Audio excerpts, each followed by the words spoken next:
a lot of business in that first. A lot of business, a lot of shit. Yeah.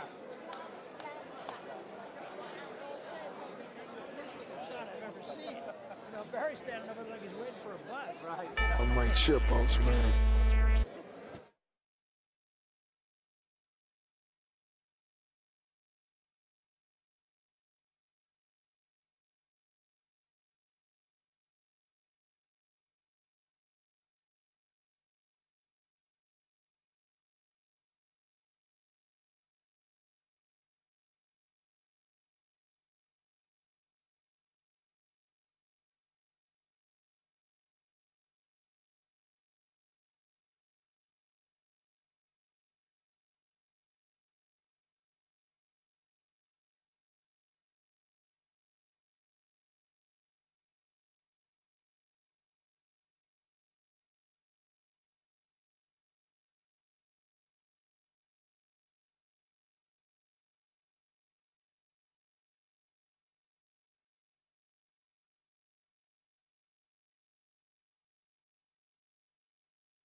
I'm Mike Chipbox, man.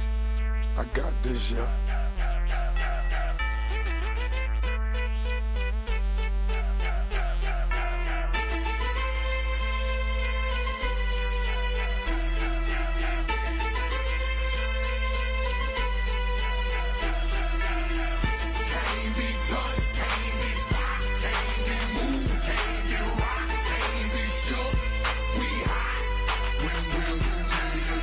Came to get cool, came to bring life, came to get storm.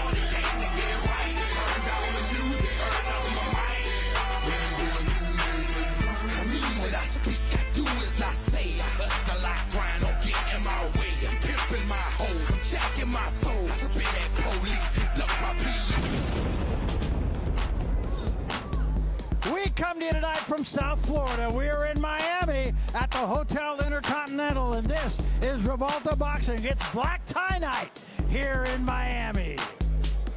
And hello again, everybody. I'm Barry Tompkins, and we got a little something for everybody tonight. We got guys who have been on this doorstep and want to get through that door. We got guys just trying to get to the doorstep. We got guys who are trying to climb the ladder, and we got guys who are just trying to get on the ladder. And I'm surrounded by greatness here. I got my pal, my partner, El Diamante is here, Raul Marquez, and one of America's great trainers, Barry Hunter, with us tonight as well. I'll turn to Raul first. Let's talk about guy in our main event, Yunieski Gonzalez. He's one of those guys, been on the doorstep. Well, Barry, he's a veteran. He has the experience. He's only lost 3 fights against name opponents. The last time he lost was in 2017 when he got stopped by Vostek. He took a 3-year layoff due to promotional reasons. Now he's in a comeback trail. Last month, October, he scored a first-round knockout. He's got a new trainer, Nelson Rodriguez. He said he's on a new diet plan. He's eating the right foods.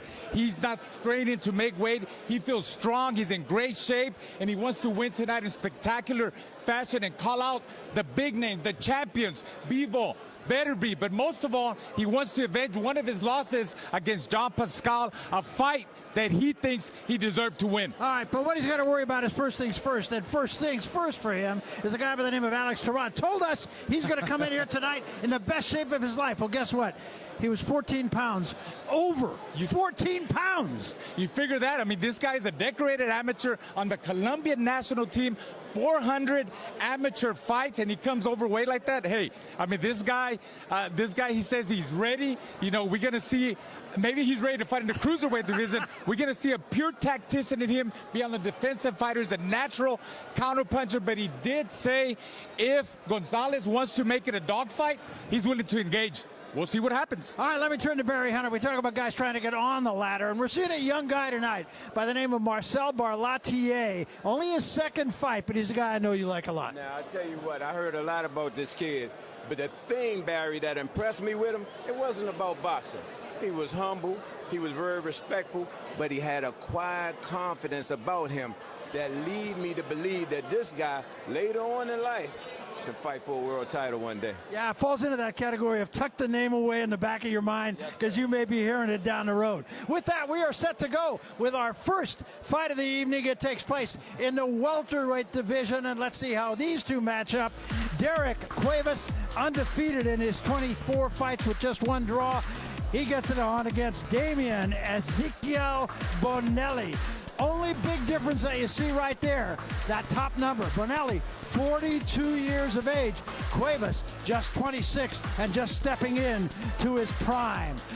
Let's go right down to the center of the ring, and our ring announcer for the first time tonight, Bob Alexander, and now, to welcome ready the to fighters make to the his ring. way to the ring from the blue corner, Ezekiel Bonelli.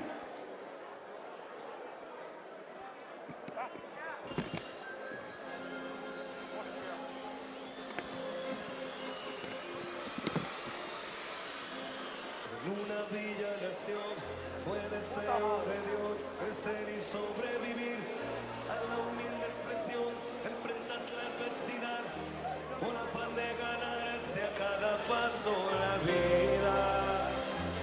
En un potrero forjó una zurda inmortal, con experiencia, sedienta ambición de llegar de cebollita, soñaba jugar un mundial y consagrarse en primera.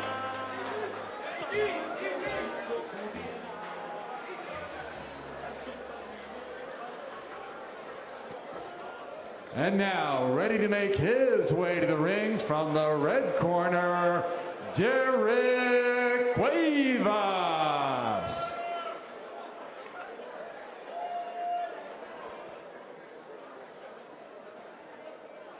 So Derek Cuevas about to enter the ring. He is 23-0. He's got 15 knockouts, has only 1 draw to mar an otherwise perfect record. Right, and he was a decorated amateur, was on the Cuban national team, won the nationals, also fought international, had 123-14 as an amateur record. Yesterday at the fighter meetings, he didn't want to talk, Barry. He was struggling to make weight. He says, I'm hungry. Let's get this over with. I want to weigh in. So hopefully that doesn't affect him tonight. Yeah, he was hungry both literally and physically. Yes, he was. Para contarme a mí quién tú eres.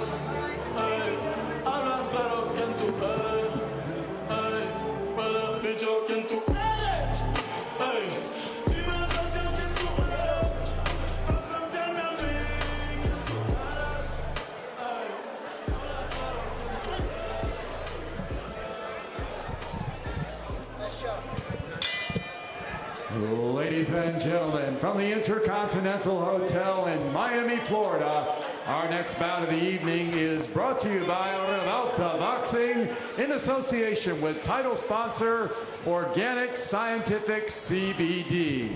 This bout is scheduled for 6 rounds of professional boxing in the super welterweight division. The 3 judges scoring at ringside: Manuel Marquez Jr., Gloria Martinez Rizzo, and Michael Tate. When the bell rings, the man in charge of the action, your referee, Andy Glenn. Introducing first, fighting out of the blue corner, wearing the black trunks with the white trim. He weighed in at 156 pounds. His professional record, 23 wins, 8 losses, with 23 wins by way of knockout. El hijo de Buenos Aires, Argentina, here is Ezekiel El Polero Bonelli.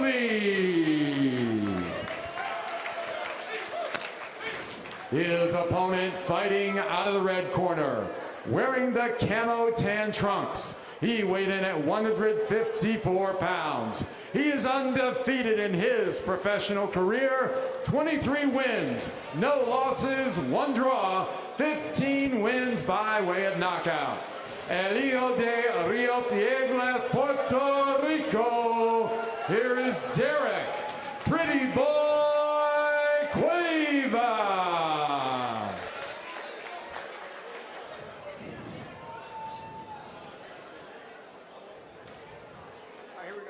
Here we go, gentlemen.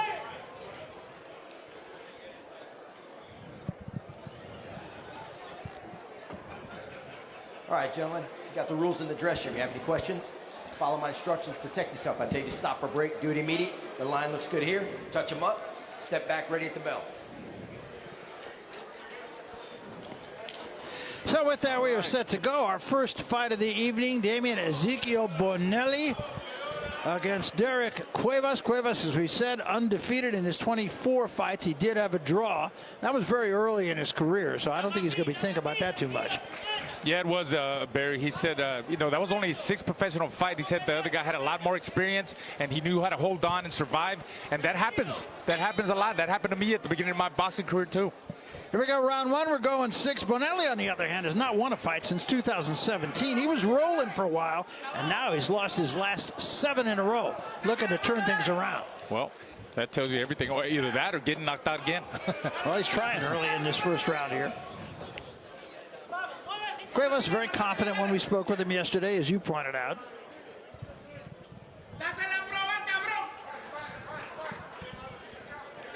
Yeah, he's very relaxed so far. Cuevas trying to cut off the distance with the jab. He's finally in there. He's a guy that's going to look for the knockout, Barry. He's an aggressive fighter with good power in both hands. Bonelli's a guy that has wandered the world looking for fights. He's fought in the United States, he's fought in Russia, he's fought in Poland, and he's from Argentina.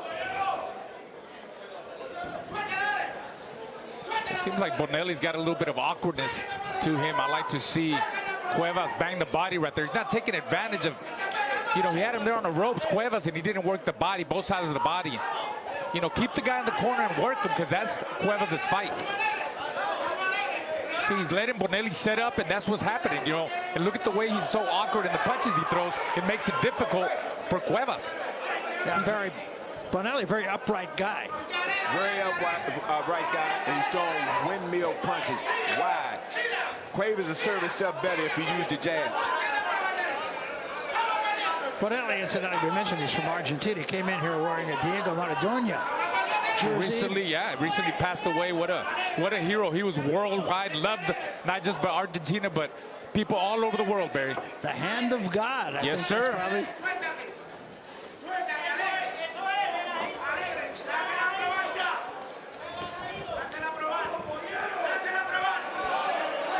Now Bonelli just kind of laying on the ropes here. Yeah. Comes off the ropes and on the windmill right hand, misses. I'm telling you, Cuevas shouldn't allow Bonelli to get too confident. You know, even though, you know, they're wild shots, and you could see him telegraph all them shots You can't get lazy in there and drop your head. You could get caught by one of them shots.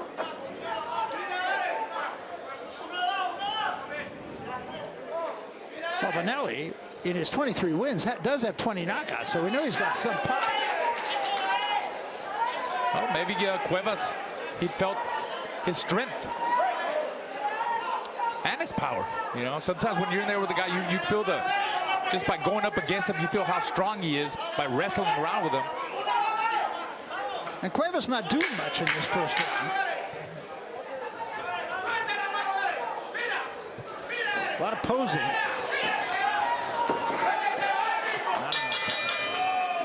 He hurt him with the short hook.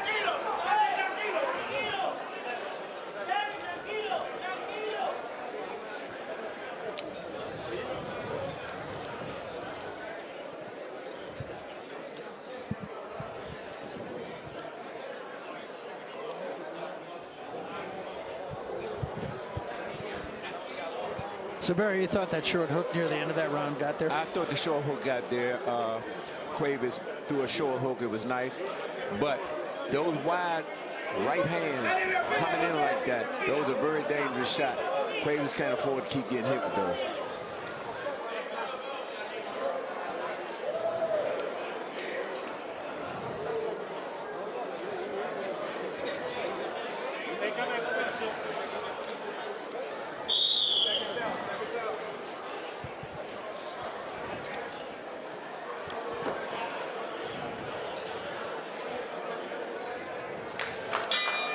Set to go round two. And I think you could probably make a case for Bonelli having won that round. I gave it to Cuevas. But Yeah, so did I. Yeah, so did I. It was a close round. But I think Cuevas needs to go out there and establish that jab, a solid jab. Get that respect, Barry. Let this guy know, hey, I'm an undefeated opponent. I'm the up-and-comer.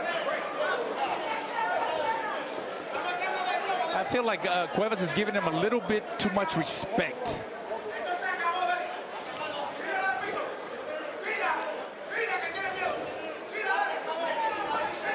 Well, again, Cuevas just kind of rushing in, not using the jab. Not using the jab, he's not putting his ground fire down, and he's going to find himself in a bad spot if he gets caught with one of those wild right hands.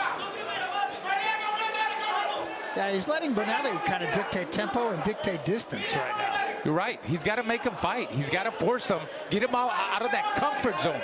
You see, he caught him there with that wild hook. He's allowing him to think. A guy like that, you can't allow him to think. He's got more experience. He's got a lot of fights. He's been all over the world, like you said, against different styles of fighting, so he knows what he's doing. Look, right there, Cuevas is not taking advantage, Barry. I like to see him work the body both sides and come up the middle. Keep him there. You know what I keep thinking when I look at Bonelli, actually? I know he's only a welterweight, but he's got an Ivan Drago in him. He's a big guy. He has a big frame. Good chopping right hand that time by Bonelli. I tell you what, Bonelli's strong. They're wild shot. Oh, nice Good body shot. Another one.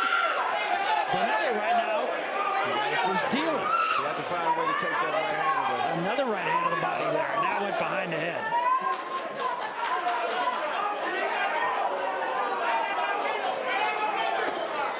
Bonelli right back with a wild right hand. How much did it take out of Cuevas trying to make weight? Remember, he was drained at the fighter meeting. Still complaining about that shot to the back of the head, but well, he's trying to find a way out. Any excuse he could get to let the referee comes in and let him recuperate a little bit. Seems a little bit lost in this round, Barry. I was just going to say, he's kind of digging a little bit of a hole for him. Look at that. There's another good right hand that he leaned right into. You know, if we said you can make a case for Bonelli having won the first round, and I think Bonelli is winning this round. Oh, most definitely. Big round for Bonelli so far. Only a 6-round fight, giving away too many rounds here. That right hand just a little bit short for Bonelli. Don't get caught, Cuevas, by them shots. They're wild, but look at that. And that's also the back of the head. Uppercut a little bit short, but a left hand of the body got there. Bonelli just right on Cuevas, not allowing Cuevas to get off. Oh, yeah.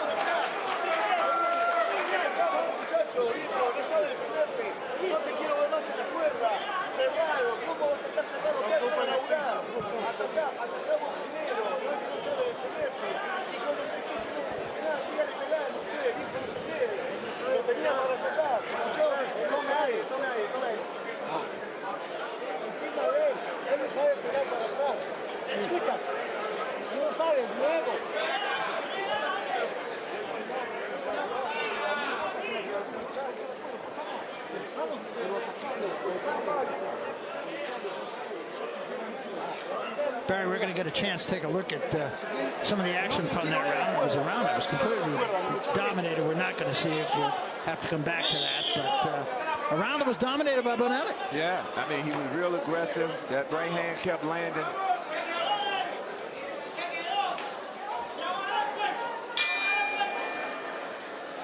So here we go, round 3.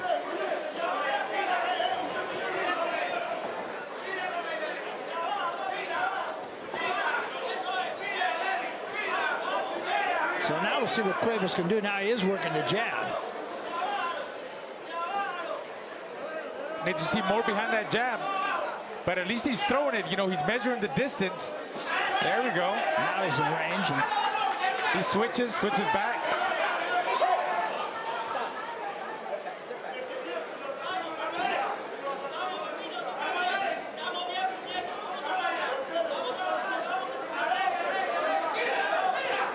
well, it is a fight. Clearly, Bonelli wants his fight at long range. Cuevas wants to get on top, and he hasn't been able to do that until early in this round. It's a small ring. It's all Cuevas' ring. And he, look how many times he gets him in the rope, but he lets him off the hook. Yeah, doesn't do anything. You're in there, you don't go to work, then he backs up. You got to take advantage of that moment, Barry.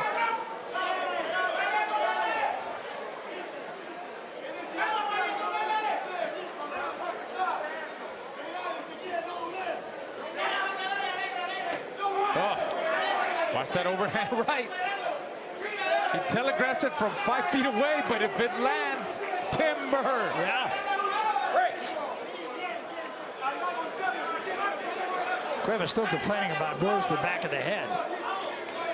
That missed.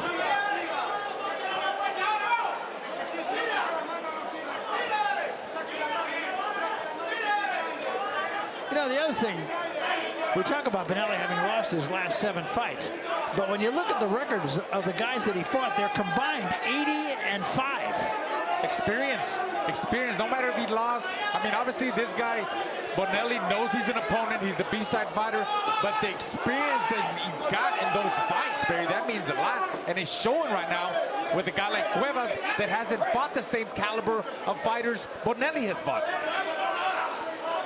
I think win or lose is going to be a very learning process for Cuevas.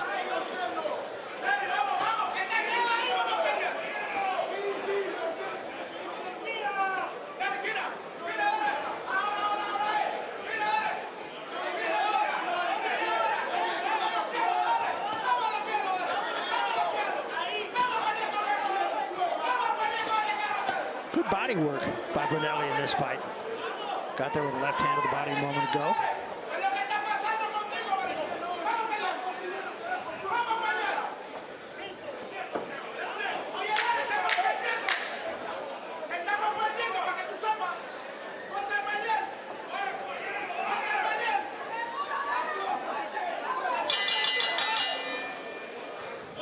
Well, I don't know, Barry. Another round seems to me like the first round. You make a case for either guy. I gave it to Bonelli again. I think Cuevas is showing a little bit too much respect.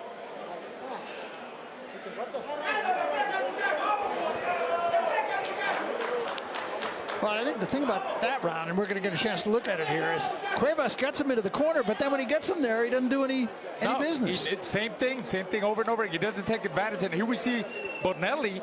Every time he hits him, he takes advantage, and he comes with 3 or 4 punch combination.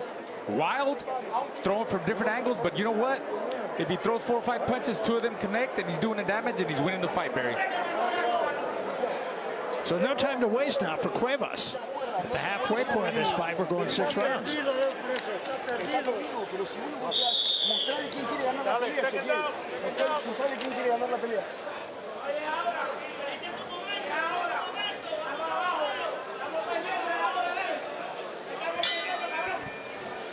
This is round 4.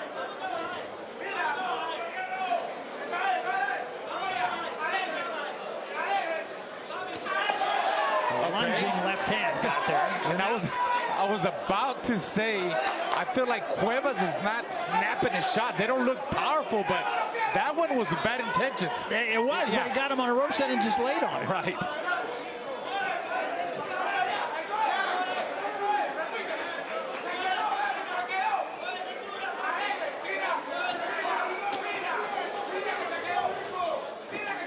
There's that chopping right hand again, top of the head. There's been too many of them. There's been a lot. Let's see how Andy Greer is going to deal with this. Going to take a point away, I believe. Yep. Well, and in a fight like this, Barry, that could really be critical. That could be critical, but you have to look at Cuevas too. He's doing a lot of ducking.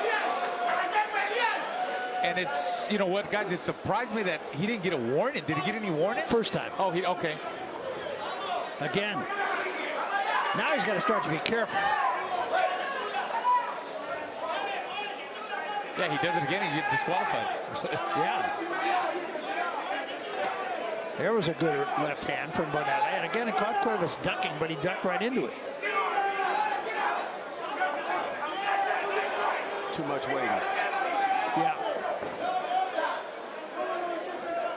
And Bonelli just pot-shotting him now. Good strong jab from Bonelli.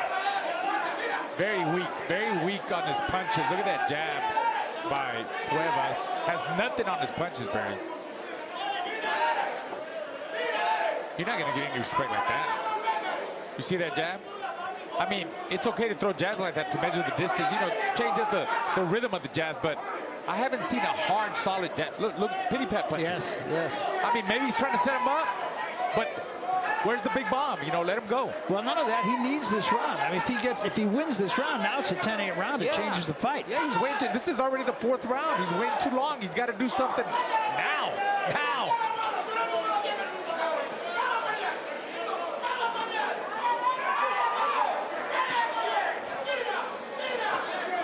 Look at that. He backs up. No energy, no urgency. Just something is not right with Cuevas.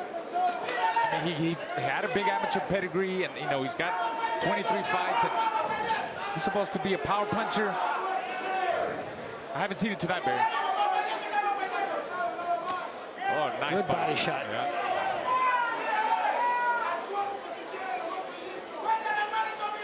Yeah, Cuevas, he just doesn't seem to have a lot in the tank here. He almost looks like he really don't want to be there.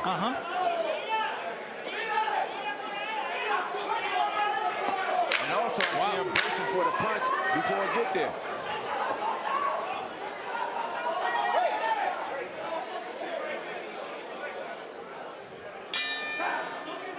Well, again, I think Bonelli won the round. So now you got to make it a 9-9 round. It could have been a 10-8 round. Yeah, I agree. Cuevas early on here. Yeah, look at Cuevas. Big left hand right there, but it was only one, and he backs up. Then there's the punch behind the head, but did you see Cuevas? You know, he's ducking down just like Mr. Barry Hunter said. But not much life, even as we look at this shot right here. Look at his posture in the corner. Yeah, boy, your point is well taken, Barry. I'm not sure I want to be here look. Yeah. Coach Barry, what would you, because I seen you, you know, analyze, you were talking about it the other day. What would you do at that point right here? It's going to take a lion to wake up another lion. Right now, that lion is asleep. And if he don't pick it up these next 2 rounds, he's going to lose this fight. I agree with you, sir. This is round 5 of a 6-round fight.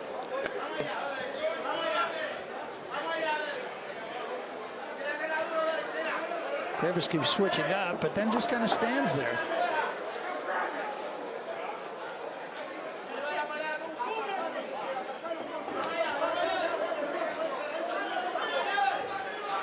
Bonelli misses a lot, but he's the heavier handed of the two. And has been the more effective of the two. A lot busier. That was on the gloves. I'll tell you what, I feel Bonelli needs to forget about that overhand right, because, you know, you don't want to take the risk of hitting him behind the head. Go to the body with that right hand. Go with that body, both sides of the body. Every time he hits them with body shots, I mean, they're very effective, and it's even draining Cuevas more. You know, stop him from moving around, throwing punches. It discourages him, Barry. Cuevas still doing very little.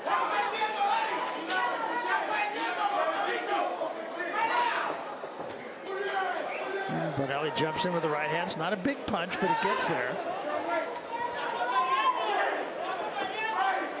4 pawing jabs from Cuevas. Oh, he caught him there. Combination.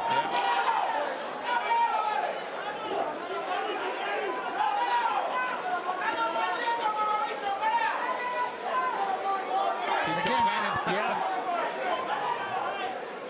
I mean, look, if he could get the referee's attention by doing that and get another point off, you know, that makes it a closer fight. Well, another point or a DQ. Yes.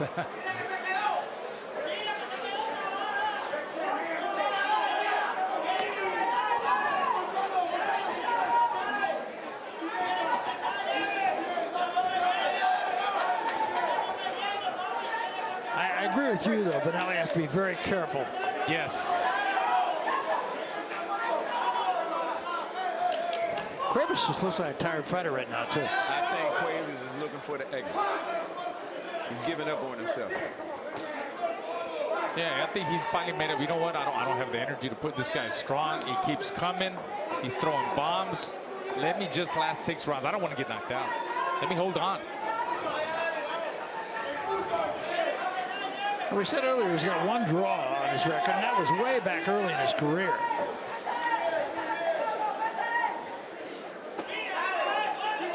Nothing on his shot. Nothing. Oh. And again, complaining about it. That's it. Change it up. That's what I mean. You see that body shot? That wild looping right hand. It's working for Bonelli, Barry. It's working until he gets caught.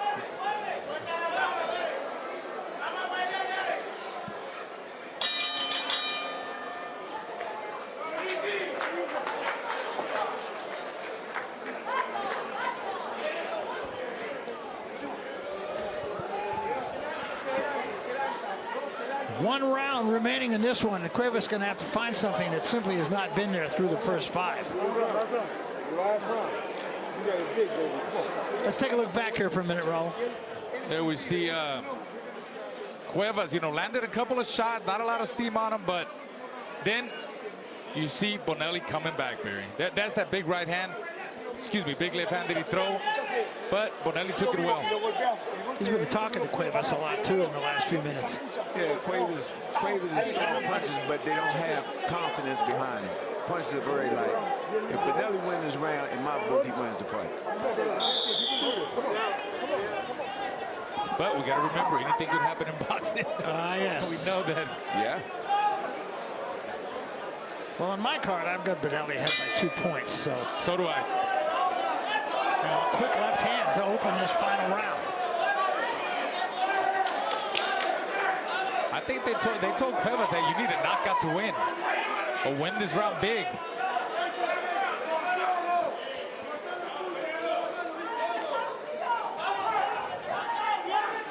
But as you pointed out, I've been fooled more times than once.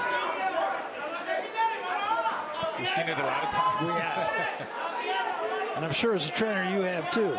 Too many times. Yeah. Oh, nice combination right there. And Bonelli said, wait a minute, that was on the break. Now Bonelli comes right back. Trying to make up for it, yeah. Protect yourself at all times. Bonelli put his hand down there. That's what happens.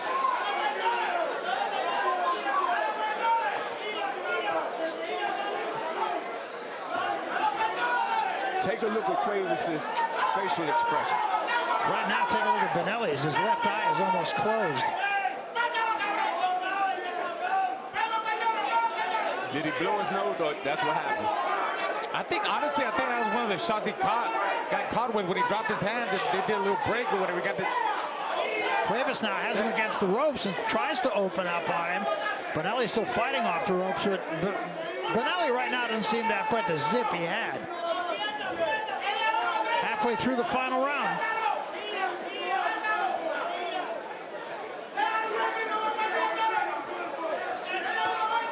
Good body shot from Cuevas.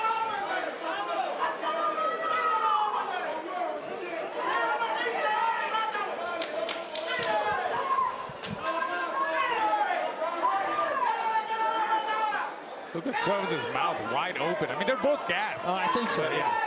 Body shot from Trying to counter, Bonelli. yeah. Cuevas just lays on him. Inside a minute remaining.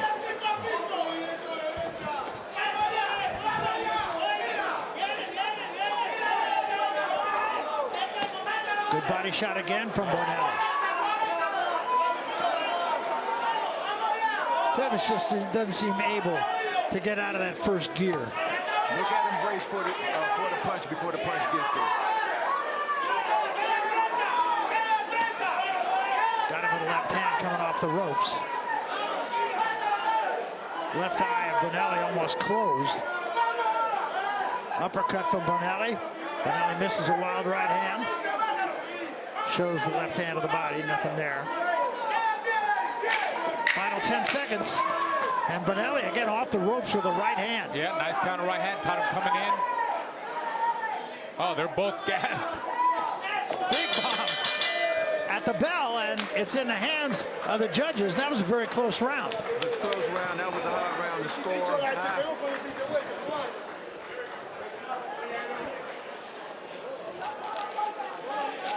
So we'll see how this goes. Let's take a look at the one moment in the sun that Cuevas had here. Yeah, look, he got careless there. He dropped his hands. I don't know. I thought maybe he heard the referee say, I don't know what happened, but he got caught, and I think that's what caught. Here's another look right there. You see?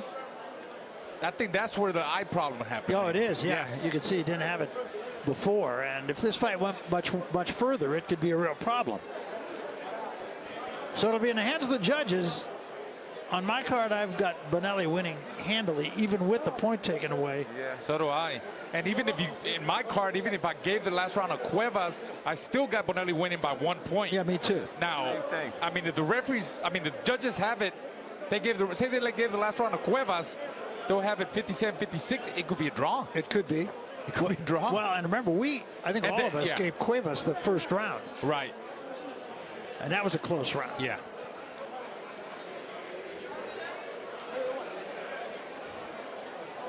So we'll see how the judges see this one. There was a point taken away, remember, in the 4th round for blows to the back of the head. And it was justified.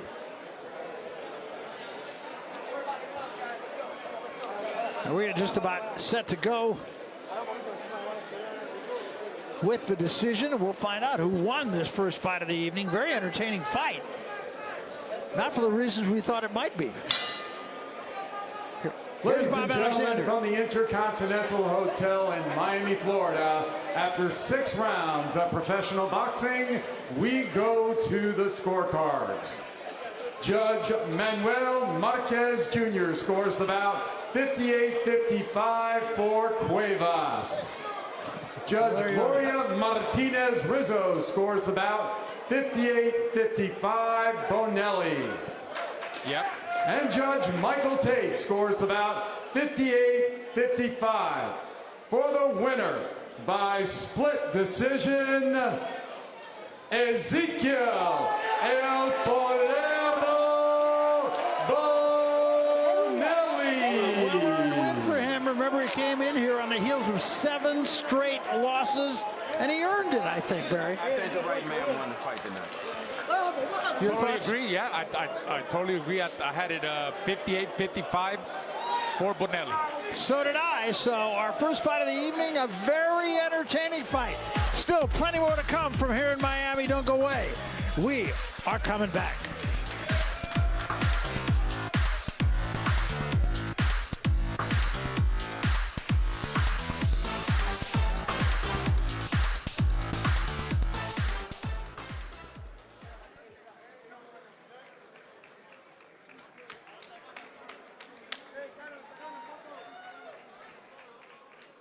He got it, but psychologically, he don't believe he can do it.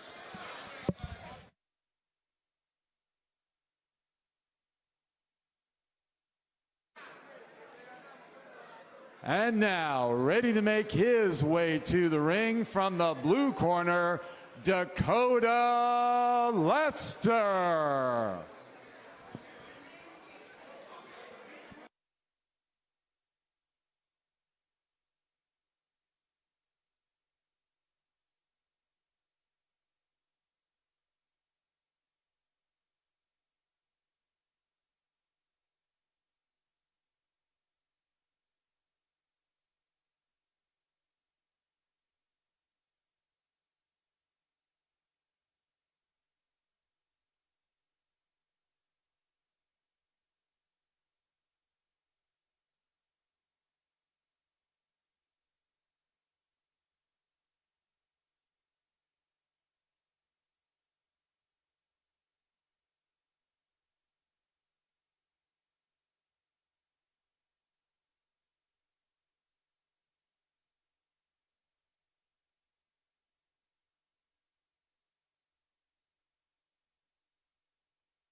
And now, ready to make his way to the ring from the red corner, Marcel Barladier. For real, homies. This is Marcel Barlatier, the guy about whom Barry Hunter was talking at the open of this show, and this is a guy with over 100 amateur fights. He won several junior national championships. He's a guy with a huge upside, and this will be his second professional fight tonight. Here's a tail of the tape. Barlatier, as we said, only 19 years of age, very tall for his weight division, and he says he can fight at 122 pounds at 6 feet tall. Laster, on the other hand, 21. He's much shorter. He's going to give away a lot in height. He's going to have to get on the inside. Let's go back. Center of the ring, Bob Alexander, the official introduction. Ladies and gentlemen, from the Intercontinental Hotel in Miami, Florida, our next bout of the evening is brought to you by Rivalta Boxing in association with title sponsor Organic Scientific CBD. This bout scheduled for 4 rounds of professional boxing in the super bantamweight division. The 3 judges scoring at ringside: Peter Zamoyski, Manuel Marquez Jr., and Gloria Martinez Rizzo. When the bell rings, the man in charge of the action, your referee, Sam Burgos. Introducing first, fighting out of the blue corner, wearing blue trunks with white trim.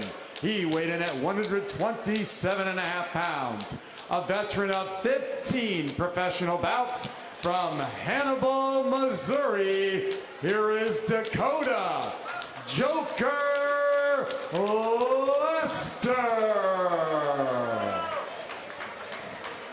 His opponent, fighting out of the red corner, wearing red, white, and blue. He weighed in at 124.5 pounds. He is undefeated in his professional career.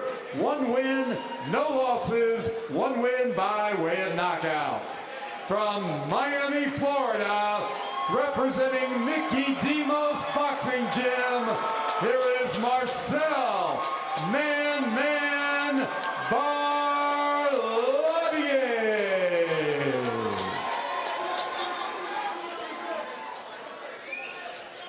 All right, gentlemen, get the instruction on the back. Obey my command and protect yourself at all times. Looks good over here, looks good. Any questions? Touch them whatever you like. Let's go. So the second professional fight for Marcel Barlatier, and he takes on Dakota Laster, who's had a tough time of it, 3-11 with a draw. Has lost his last 10 fights with 1 draw and 1 win. And oh, by the way, he's been stopped in 10 of his 11 losses. So, as we said, a tall order, both figuratively and literally, for Laster. Laster told us he's got to get inside the jab, and that, Barry, is easier said than done. It's easier said than done. Look at this kid's height, and you can see his amateur experience already. Laster needs little jabs, just little jabs, Mike Tyson style. He said he started boxing because of Mike Tyson. Jab, jab, right hand, then a good left to the body. Quick-handed, too, for big guy, big, tall guy. Not a big guy.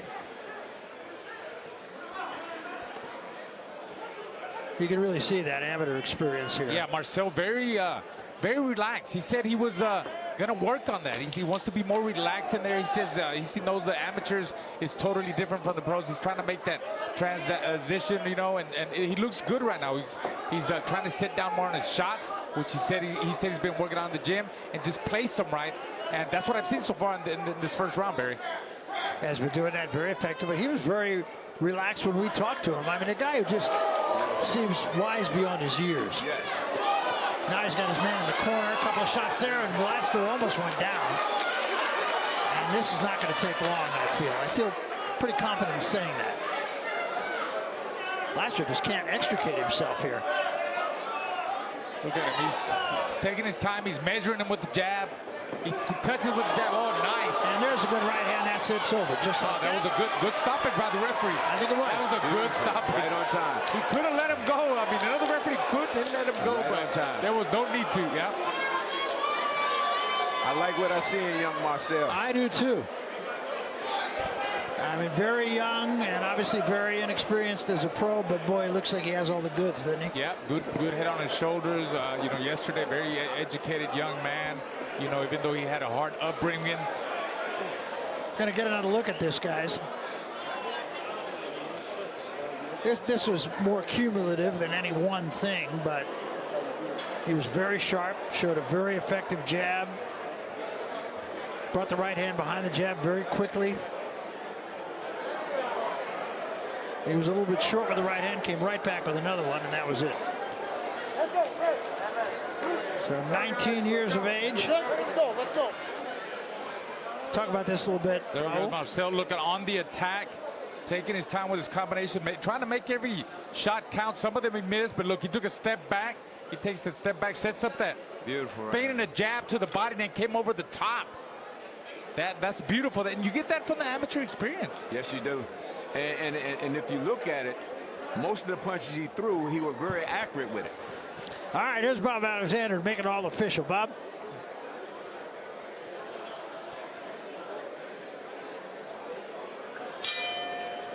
Ladies and gentlemen, from the Intercontinental Hotel in Miami, Florida, your referee in charge, Sam Burgos, calls a halt to the bout at 1 minute, 43 seconds of the first round. Your winner by TKO, still undefeated, Marcel Man Barladier.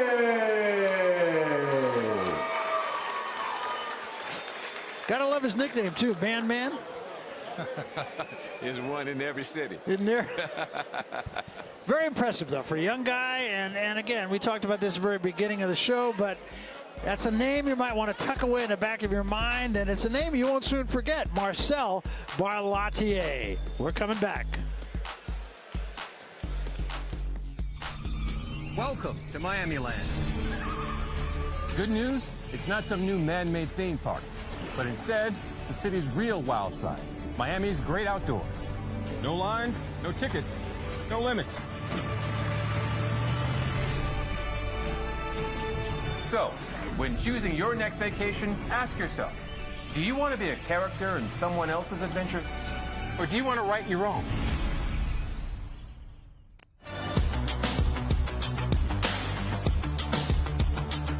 This is Miami. More than a gateway city, the city of Miami is a global city. Our people are diverse, and so is our economy. From banking to trade, and a fast-growing startup and tech scene. As a city, we strive to be a leader in technology, innovation, and resilience. Our commitment is to those who call the Magic City home. To keep you safe, to get you around town, to help you find your place, to serve you better, to build community. Our evolution is well underway, and we're listening to you. We're looking to the future and leveraging technology to make accessing government services easier than ever. From a streamlined new website to our online Easy Permit and E-Plan permitting services.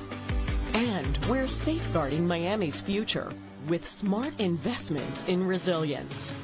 Like the $400 million Miami Forever Bond, which will deliver concrete solutions to mitigate the impacts of climate change. It all starts with people just like you. You are Miami. We are Miami.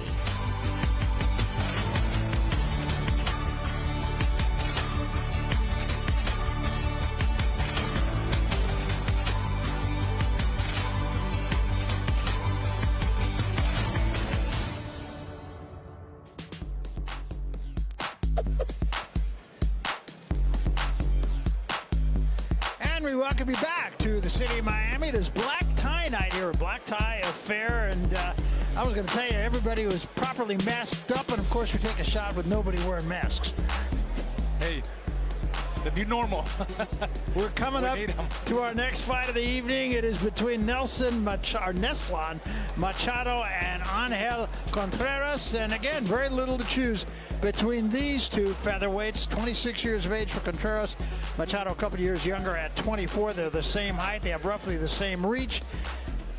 Contreras comes in here with a 10-2 record, 6 knockouts along the way, and Neslan Machado undefeated in his 16 fights with 8 knockouts. And this should be, I would have to think, a very competitive fight. I think it will, Barry. I mean, Contreras, he's a technical boxer, you know, and Machado, he's aggressive. He looks for the fight, so that's a good combination. Always makes a good fight. All right, back to the center of the ring. Bob Alexander to bring the fighters into the ring. And now, ready to make his way to the ring from the blue corner, Antonio Contreras.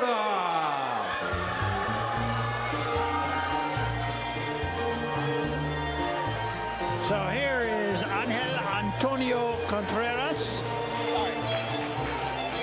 So he said he comes in here 10 up and 2 down, a technical fighter. Says he's got pretty good movement. He can punch smart in the ring.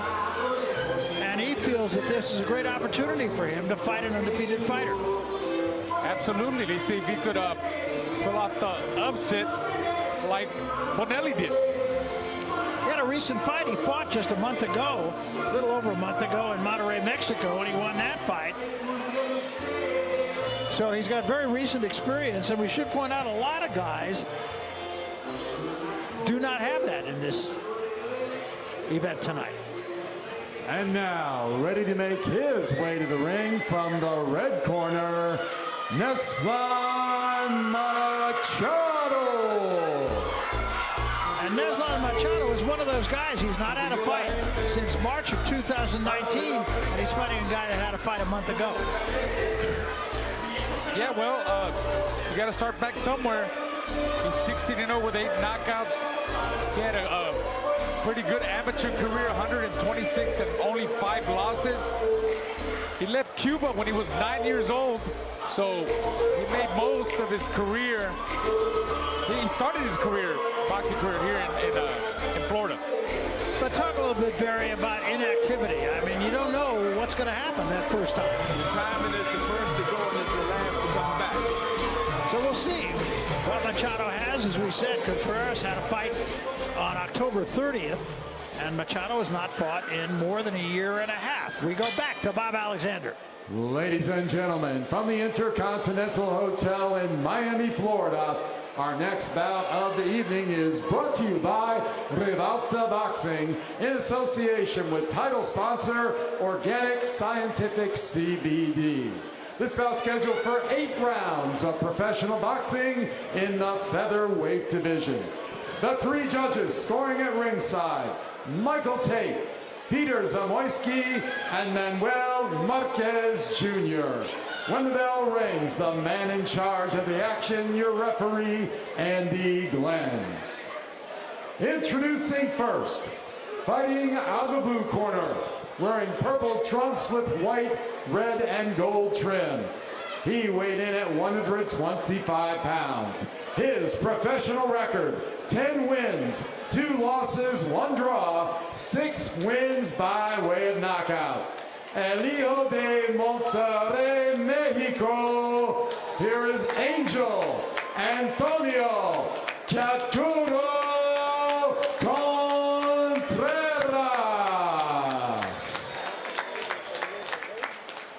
His opponent fighting out of the red corner, wearing the white trunks with gold trim. He weighed in at 125.5 pounds. He is undefeated in his professional career, 16 wins, no losses, 8 wins by way of knockout. El Hijo de Miami, Florida, here is Neslan Pitbull Machado.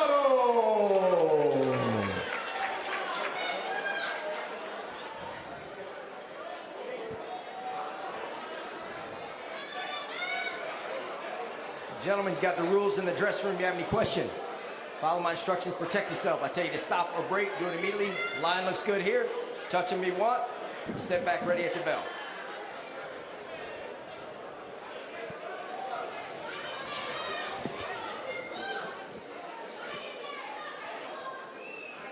So with that, we're set to go. Our fourth fight of the evening here. This one, kind of a classic matchup. You got the aggressive guy in Machado and the boxer in Contreras. Although neither guy really a real threat to get you out of there with one punch. Well, Contreras, you know, he's the guy that's going to try to bait you in. He's going to take his time. But look at Pitbull Machado, starting like a pitbull, man. Yeah, he is. Backing up his nickname. Called himself an aggressive fighter, wants to come to Contreras. Did so right there with the right hand to get things started. Oh, he's looking for a quick knockout. I mean, I took a little counter left hand from Contreras there on the way in, though. He's got to take his time and set it up. Don't rush things. I know he's anxious to get back in the ring. I mean, he's been at a humongous layup, been out for a while, but he looks pretty sharp right now. It doesn't look like he's affected him so far. That's the way his whole career has been, really. He had one fight. He turned professional in 2015. He had one fight that year, one fight in 2016, one fight in 2017. He was more active with 4 in 2018 than he had 1 last year. And here he is for the first time in more than a year and a half. Oh, that was a nice uppercut by Machado. You know, he's trying to set it up. He's changing it up. You saw he tries to set everything up, but, you know, with the jab, he's throwing his jab. He threw that right hand. You know, let him think another right hand is coming down the middle, and then he went up with the right hand. It didn't really land, but watch out for it. Yeah, he's been very busy here in this first round. Triple jab and miss with the right hand.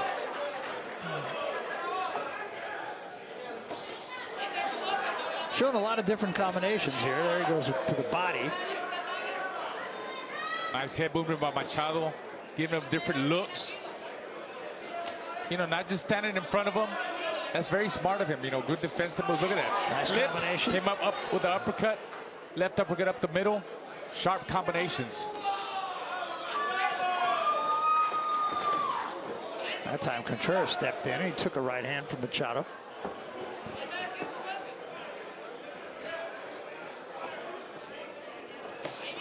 Chopping right hand missed, but a double left hand to get there.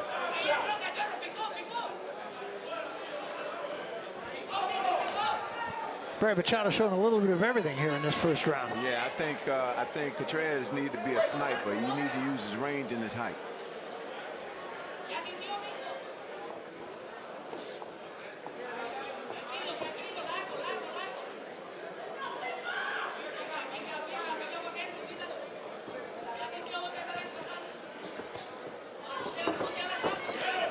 Good defense by Machado. He's a smart fighter. He's changing it up, Barry. Yeah. He comes at you. He tries to bait you in, set you up, make you miss punches. He's thinking in there. He knows what he's doing. Very effective first round.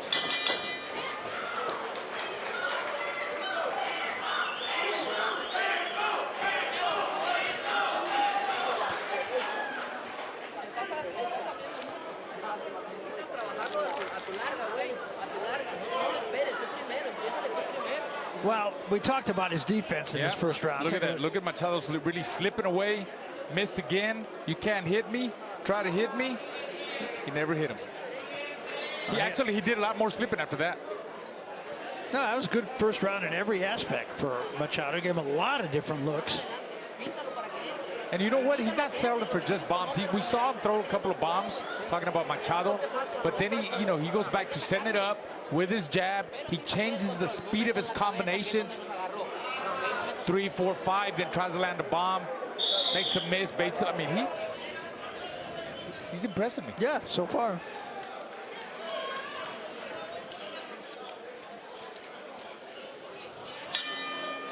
And so far, Barry, I don't see a lot of ring rust in Machado. I don't. He looked real sharp early on in the fight. He had beautiful head movement that last round. But again, Contreras needs to use his height. He needs to use his jab. Be a sniper in there.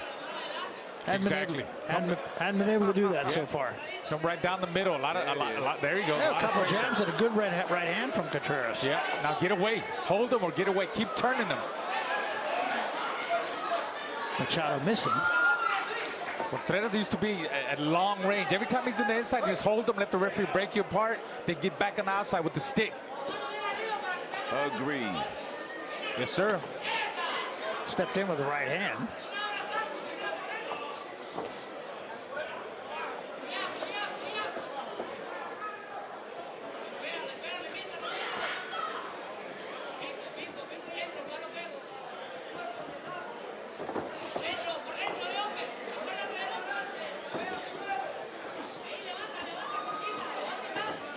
Machado missing a little bit more here in this second round. He took a right hand from Contreras with his back to the ropes. And another one. Yeah, I think Machado's crowding himself too much. He needs to take a little step back and create some space so he could have more leverage on them shots. You see, there's no need for him to crowd himself and put his body on Contreras. All it takes is one little step back to the right, to the, you know, or back to the left, and you know, create that leverage, create that space. Good right hand for Machado there. Caught Contreras stepping in.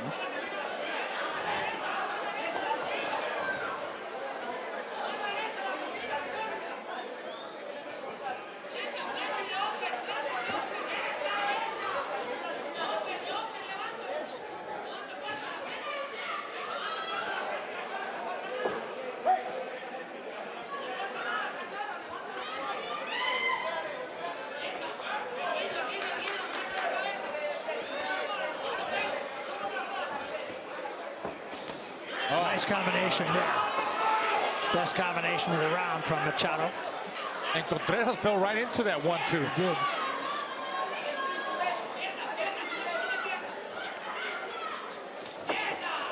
A little tapping left hand from Contreras. A little bit of swelling on the right cheek of Machado.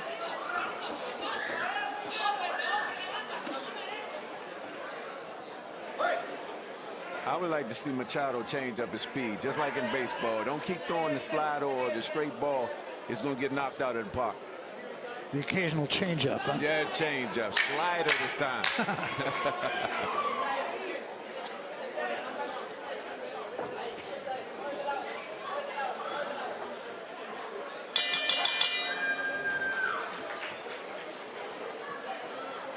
A little bit better round, I thought, by Machado, but or by Contreras, but not enough to win it, I don't believe.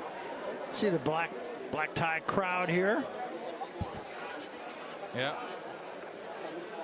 There we'll see Machado, you know, doing the same way, stepping back, making a miss, making Contreras miss.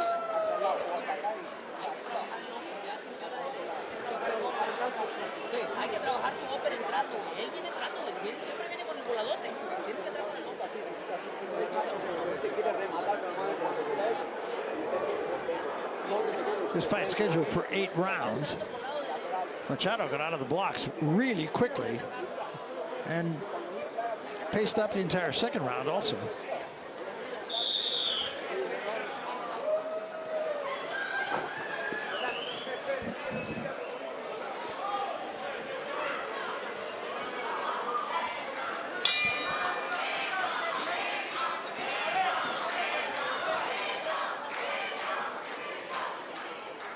So we come to round 3.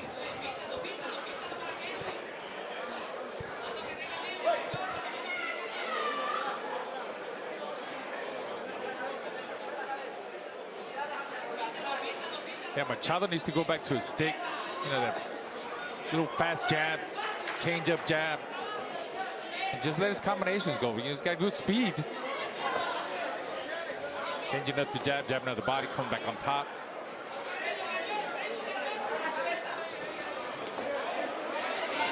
Oh, beautiful. Yeah, pulling back, making a miss and countering off of that. Just out-quicking him. Yeah. Double left hand, nothing serious from Machado, but enough to get Contreras' attention.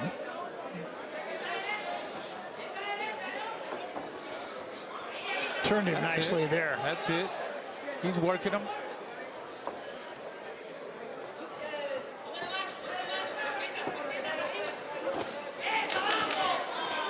You know, it's interesting to me, Barry, here. These guys, between the two of them, only have 27 fights. And yet, they both seem much more experienced. They both know a lot of little tricks. They really do. And, you know, a lot of times in the gym, you gain that type of experience. We had kids in the gym maybe 3 and 4 years and only have 5 fights. But if you see them fight, you'll swear down they have more like 100. Right, and that's the case here.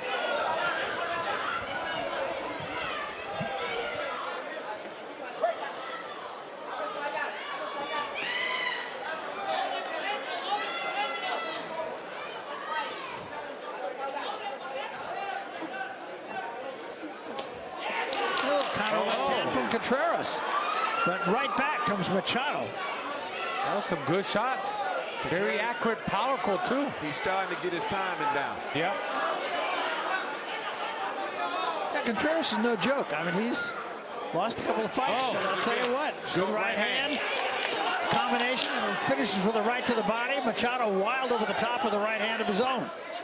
Good shot. Got there with the right hand again as Machado was ducking. And a good left hand from Contreras. And another one. And Machado backs up. He's hurting him now. Got good leverage on them shots. Now he really should be pushing the jab. Nice feints. Look at him. I think that woke up Contreras. That rally, you know, he saw that he could hurt him and be more effective. And again, a left hand, nothing serious, but bringing the fight to Machado now. Did he do enough to win the round? I think he did. I think he did also.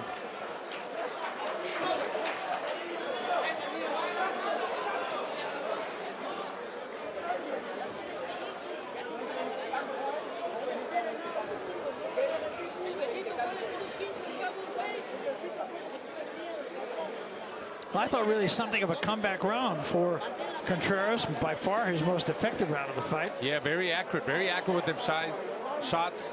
He was Contreras, look at that, making a miss, taking a step back, then a counter left hook, 2 counter left hooks down the middle. Machado comes back, but not too effective, Barry. Missed all those shots. Yes. He's starting to gain confidence. For sure. Well, as we said, it's an 8-round fight. He's got plenty of time. They're telling Contreras here in the corner to whip them uppercuts down the middle because you see Pitbull Machado's a lot shorter and he's coming in and getting careless. So this is round 4.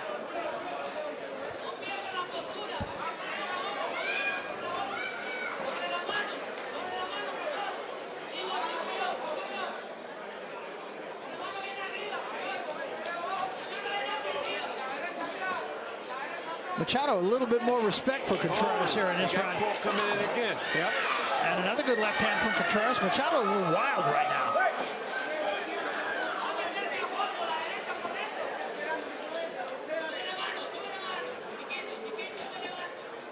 Good jab when he throws it.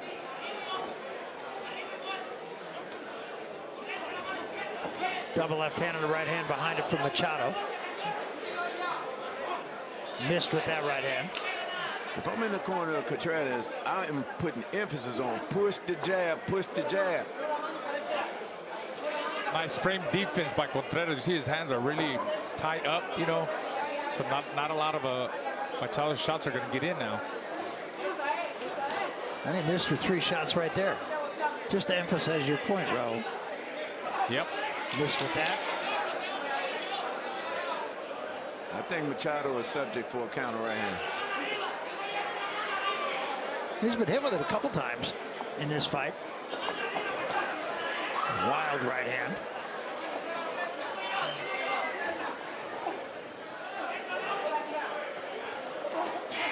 Left hand there as he got Machado turned. There it is. Yep, right hand.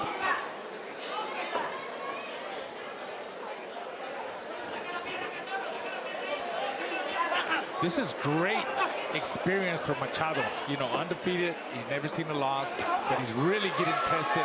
Every fighter, when you're coming up like this, I mean, you need this kind of test, you know, to take you to the next level, to get you better, to get you hungrier, to let you know, hey, I'm undefeated, but I'm not there yet. I haven't fought guys. I haven't seen anything like this, and I think he's seen it tonight. Yeah, now the question is, could he win the fight? Got there with a little bit of an uppercut in close quarters.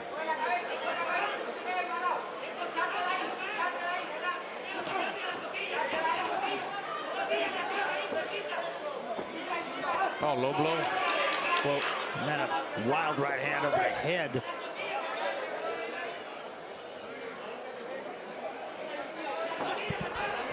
A lot of missing being done by Machado.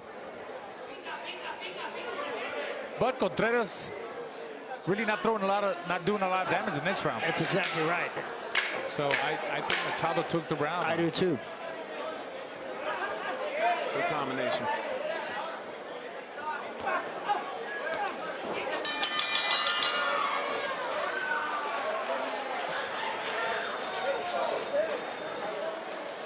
Kind of a bounce back round, Barry, I thought, for Machado. Yeah, Machado looked good that round down the stretch, down the end. But again, Contreras is letting him off the hook. Yeah, it's one of those rounds. I'm not so sure Machado won the round more than Contreras lost the round. Agreed.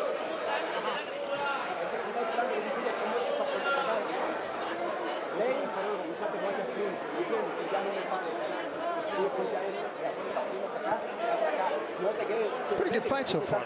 Yeah, very. I think it's competitive. It's making the young prospect Machado really think in there. You know, he can't get careless. I think he, you know, not the last round, but the round before third round, he felt some power. He felt some power behind Contreras' punches, so he's got to be ready for the counters.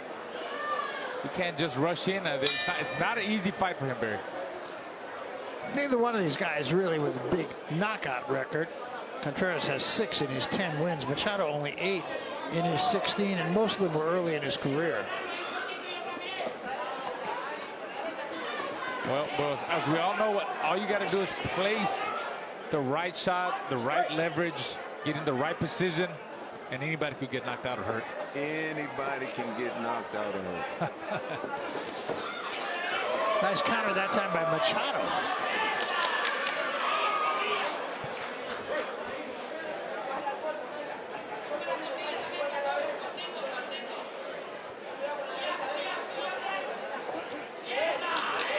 Three misses from Contreras. Yeah, but that's okay. He's got to let his shots go. He can't be winning like he did in the last round if he's trying to win this fight, Barry.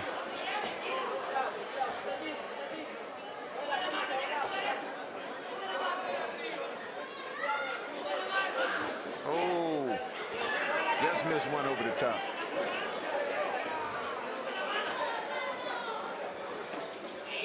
Long right hand from Machado. Remember, Machado was trying to get inside earlier and has found that to be not so easy in recent rounds. Well, he's trying to box now. He's trying to change it up. I think after the third round, when he felt some power, he got caught. He started to box more, trying to give him angles, little pity-pat punches. Now he comes after him, and Contreras. I mean, I tell you what, Machado is doing the right thing. He's scoring points. I just feel Contreras is weighing too much now. Where's that stick? Where's them shots down the middle?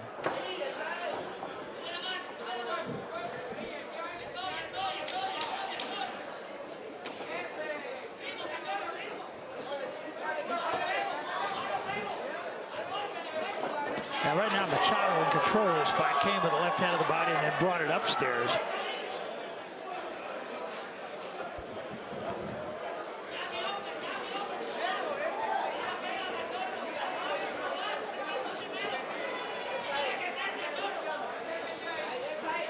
I think this is a very good fight for Machado. Tough fight, and yet a fight he can win. Yes, I think it's just enough to challenge him. Oh, nice counter. Very nice. Beautiful. It's a good fight for him because it's just enough to challenge him, but he's still in a safe zone. Right, exactly. And remember the layoff, too. Yeah, but he can't get careless. True. He can't get careless because, you know, we saw it in the third round.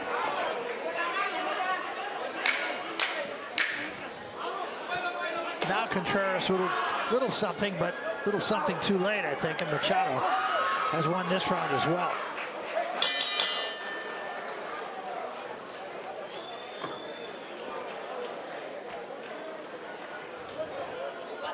So we said it's black tie dinner night. Here's another look. I think Machado took control of the fight in this last round. You see that right hand caught Contreras coming straight in.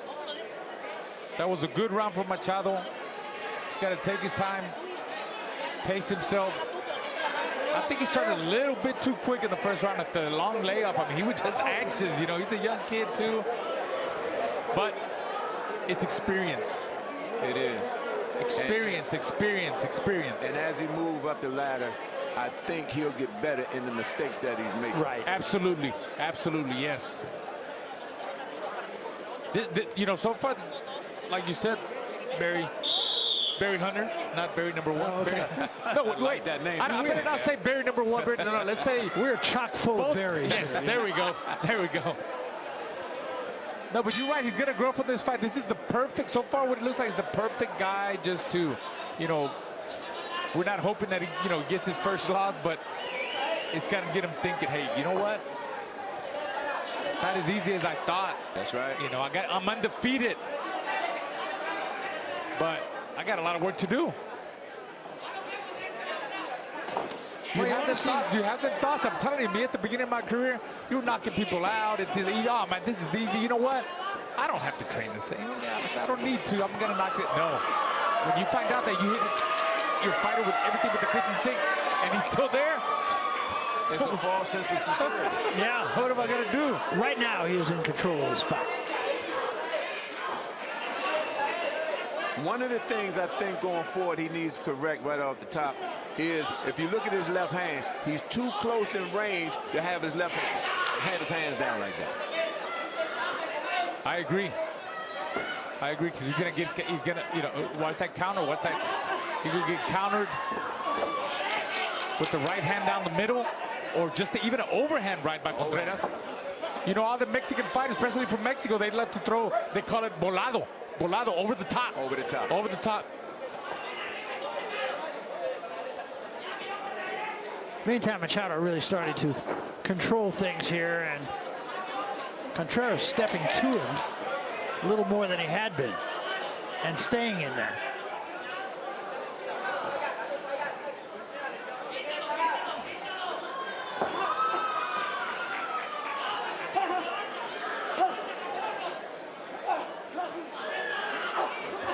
Like right here, those shots that he's throwing inside, they're not effective. He's smothering himself inside. Right, exactly. Take a half step back and Yep. he'll be fine.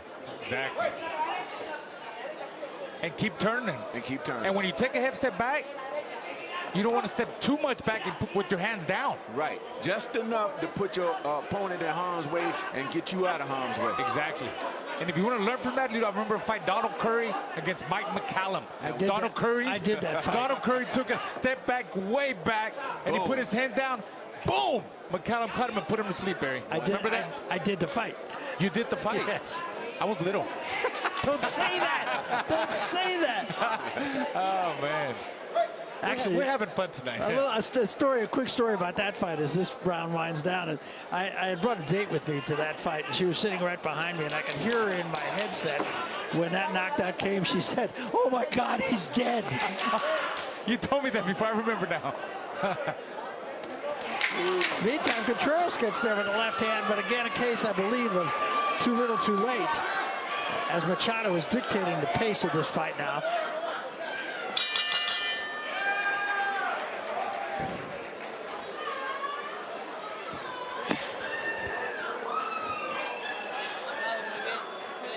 Another look. It was see Machado, you know, taking control of the fight. That's what got him there. He got caught there a little bit, but you know, he was in control. He got back to throwing his combinations, establishing his good jab, working off of there. And this was I'm telling you, this was a beautiful learning experience.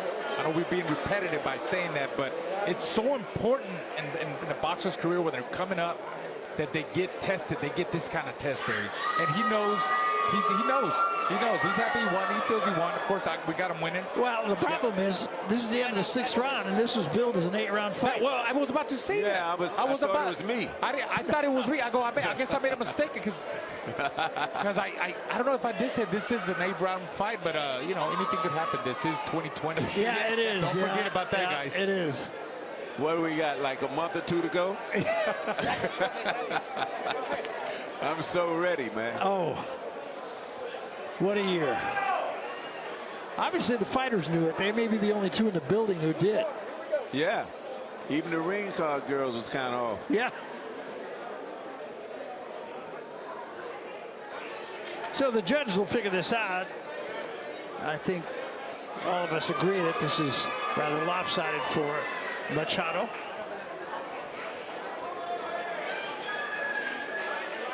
Here's Bob Alexander, and we'll find out who wins it.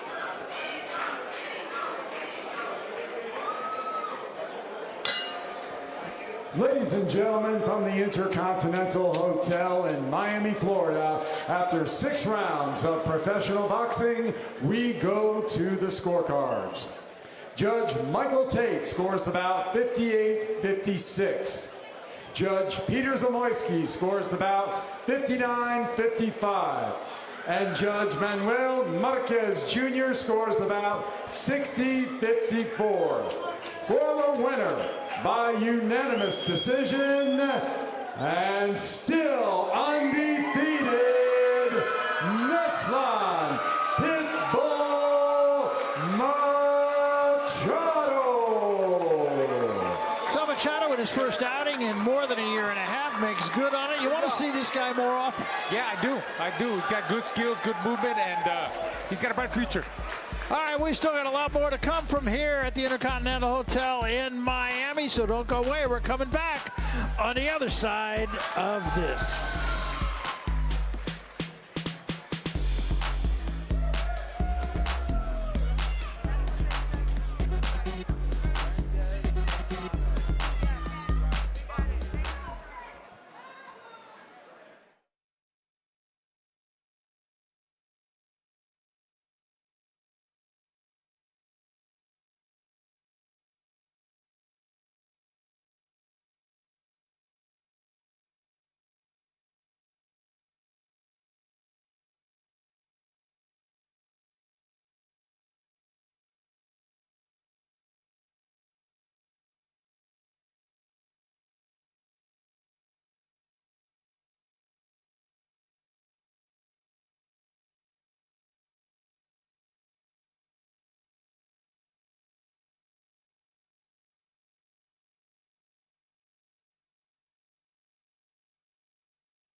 We welcome you back to the Intercontinental Hotel in Miami. We're talking boxing here tonight, and we've still got a couple of fights to go. Coming up, a fight between Luis Chucho Melendez and Mario Ezequiel Sayal Lozano. I'm Barry Tompkins, Raul Marquez alongside, and Barry Hunter. Here's a tale of the tape for this one. Melendez just 22 years of age, 3 inches taller than Lozano. The reach just about the same, a little bit of an edge for Melendez in the reach department, but significantly, Lozano comes in here with a record of 18-4, but he's lost his last 3 and has been stopped in all of them. Here's Bob Alexander to bring him to the ring. And now, ready to make his way to the ring from the blue corner, Mario Ezequiel Sayal Lozano.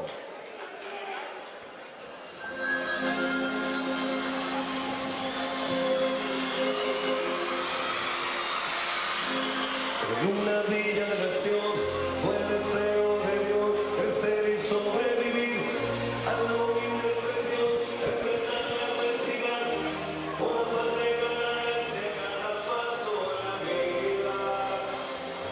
En un potrero forjó una zurda inmortal, con experiencia se dio la And now, ready to make his way to the ring from the red corner, Luis Melendez. So here is Luis Chucho Melendez, very confident guy. When we spoke to him, he's 8-1. He's got 6 knockouts. And you can see pretty loosey-goosey coming in. Yeah, pretty confident. He said he's been working on keeping his chin down. If he got dropped with Eduardo Melendez. He's only lost. He got confident, but he still feels he won the fight. He dropped the opponent 3 times, Barry, and still didn't get the decision. Yeah. But he also learned to keep his chin down. How does that happen in a 4-round fight, Barry? I thought I knew math, but All right, here's Bob Alexander again.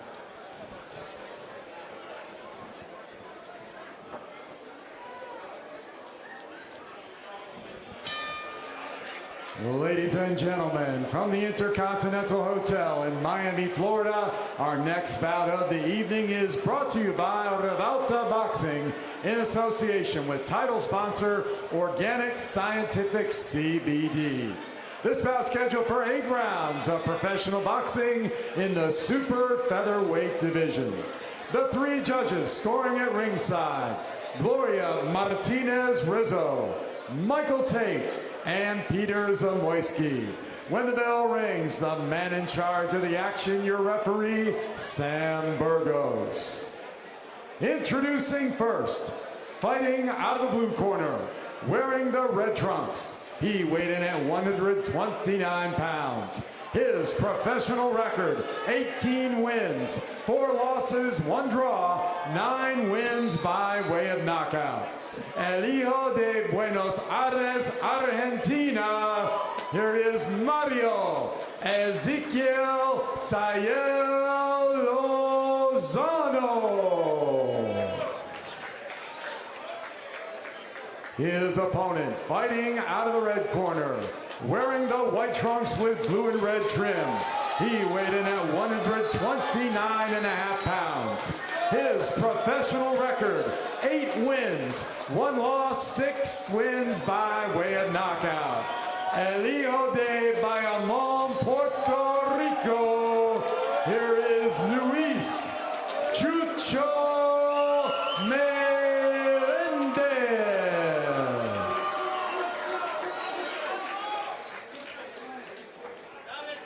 All right, gentlemen, remember, there's instructions in the back, obey my command and protect yourselves at all times. Acuérdense, la atención en el camerino, lo dejan y se protegen en todo momento. ¿Alguna pregunta? Toquen los guantes si quieren.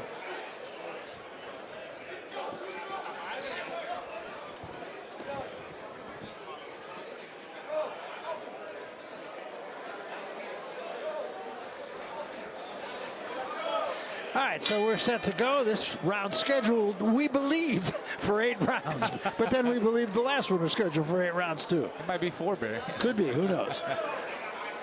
Melendez from Bayamón, Puerto Rico. And Mario Lozano from Buenos Aires, but he was suspended by the Federación Argentina de Box indefinitely. So he came to the United States. We don't know the story there. Definitivamente, Barry. If you were, I think you knew we were coming to Miami, and I love the accent you're putting on your Spanish. I'm trying. I'm telling you, you're doing a great job. I'm doing okay? You're doing great. it's putting me to shame. I'm proud of you. Hey, but Coach, you understood. Coach Barry, you understood when I said volado. You knew that's an overhand. How do you know about that, Coach? Poquito. Poquito. Hey, that's all we need. That's all you need to say, Coach.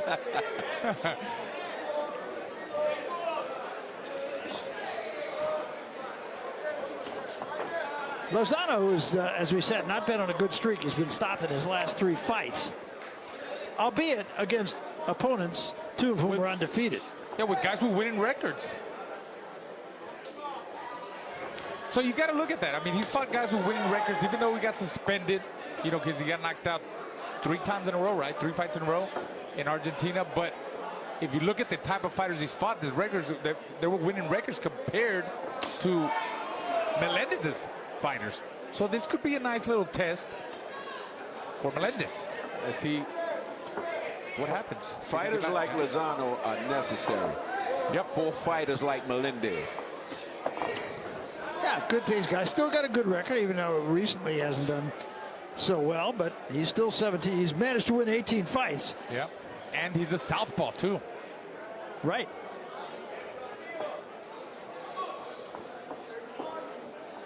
We talked to Melendez yesterday. He said, I'm hungry. And we weren't sure if that meant he was really ready for the fight and hungry for the fight or just plain hungry.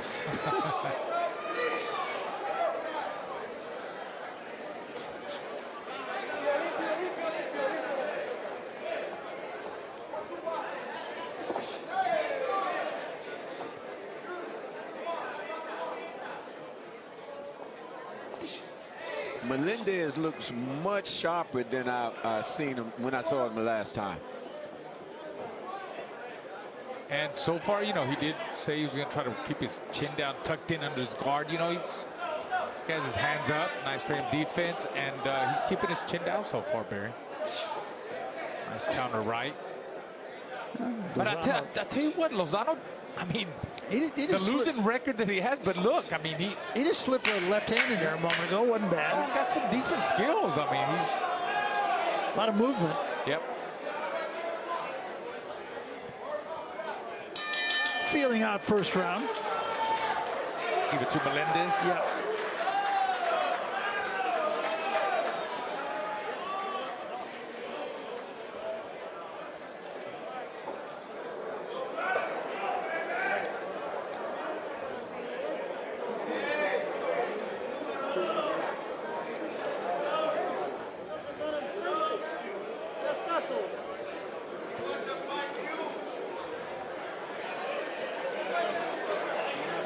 So Lozano, obviously, this guy's been there before, been around the track a little bit. Held his own in the first round, didn't do much offensively, but he's pretty relaxed. Yeah, and I think as Barry Hunter pointed out, you know, you need guys like this when you're up and coming. Yep, absolutely.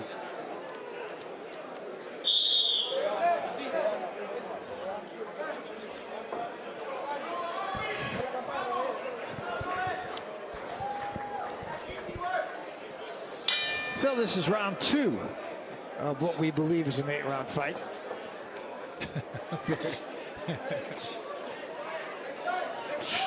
Short right hand from Melendez. Melendez back with a couple of shots to the body and another good left hand to the body. And another one. Oh, and a good shot right there. Change it up. Oh, that was a little low blow. A little bit, yeah. Melendez working both sides of the body in that combination, Barry. He did it twice, and then he changed it up. He came up the middle, and he caught him. Very accurate with his shots. Yeah. He's trying to, you know, measure the distance. Oh, nice. 2 more shots to the body. And all of a sudden, down goes Lozano, and he was trying to complain to the referee. Yeah. Low blow. And it was a low blow, but I'm not sure that's who he's complaining on. I think he was saying it was a blow to the back of the head.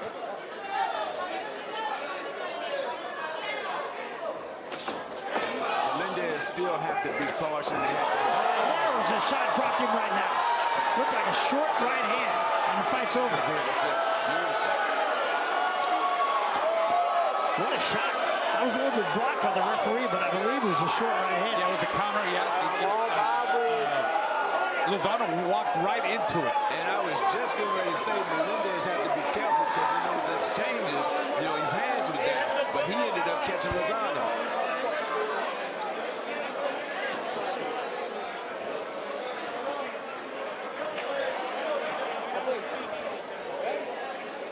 So Melendez, very impressive here. Yeah, he took his time. He was setting everything off the jab, you know, good body work, good body attack. Yeah, I thought his body shots were very effective. Yeah. And here comes the replay. I want to see. I'm almost sure. There's the body work coming up the middle with a double left hook, top, bottom, and it was a counter. Short. It was a counter like a check. Yeah. Check left hook, right? It was a left hand, yeah. Wow. Check left hook. And those are the ones that get you out of there every time. The ones you can't see. Boy, I'll say. I'm not sure even I saw it.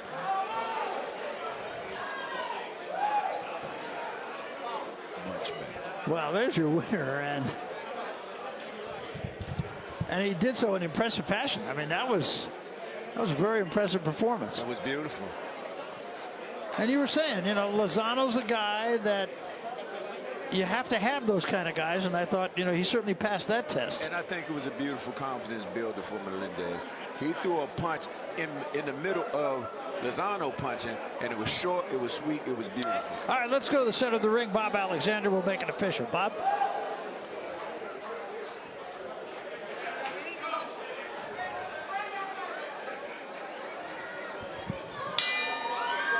Ladies and gentlemen, from the Intercontinental Hotel in Miami, Florida, your referee in charge, Sam Burgos, calls a halt to the bout at 1 minute, 11 seconds of round number 2.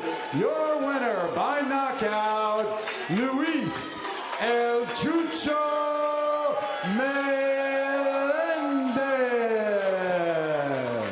Well, there's no criticizing what El Chucho Melendez did tonight. I mean, he went out there, took care of business. Took care of business, and he stayed focused the whole time this time out. Yeah, no question about it. He started with a very good body attack, and he finished it with a short left hand that was both quick and stunning. Yeah, well, I think we may have seen the resurrection. All right, let's go up the center of the ring. Raul Marquez is with Chucho Melendez. Melendez, how did you feel tonight? Pues me sentí muy bien, bien feliz, en verdad, todo calmado. Y en verdad lo importante es que mis entrenadores me prepararon súper bien en el gimnasio, mucha mejoría de técnica y muchas cosas que hacía antes que eran muchos errores y pues hoy gracias a Dios pues nos quedamos calmados y hicimos el trabajo. Well, he said it felt really well. He worked with on a lot of things that he needed to work on in the gym. His trainers told him what to do, and it was a good thing that he won. Can you explain how the knockout came? ¿Me puedes explicar cómo vino el knockout? De verdad lo estaba seteando con calma, con el jab, cogiendo su timing, su velocidad. Y en verdad, pues yo con los zurdos, yo tengo muchos weapons para los zurdos y en verdad yo conozco mucho a los zurdos. Esto no es nada nuevo para mí. Yo nací para esto. Well, he said he was trying to time him and trying to catch him, trying to set him up with the jab, and that's exactly what he did. You know, he has no problems fighting southpaws, and I showed that, you know, I could be in there with a southpaw. ¿Y ahora qué sigue para tu futuro? You know, what do you think is next for your future? Bueno, papi, seguir entrenando, seguir mejorando, porque aquí uno mejora todos los días y voy a seguir peleando, mejorando mi récord para hacer las mejores peleas para mí. He said he just wants to get better, keep learning, get more experience, and you know, you're going to see him in the future again. All right, let's go back to ringside with Barry. Thanks very much. En la casa, un saludo a mi abuelo, a mi abuela, te amo, todo el mundo de Puerto Rico, mi pueblo, los amo y esto para ustedes, y siempre represento a Bayamón de corazón.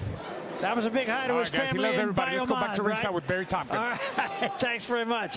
And thanks to Luis Chucho Melendez. Very impressive win for him tonight. Another one of those guys you look forward to seeing again. When his opponent stepped in, Lozano was all done dancing from a quick left hand. We're coming back.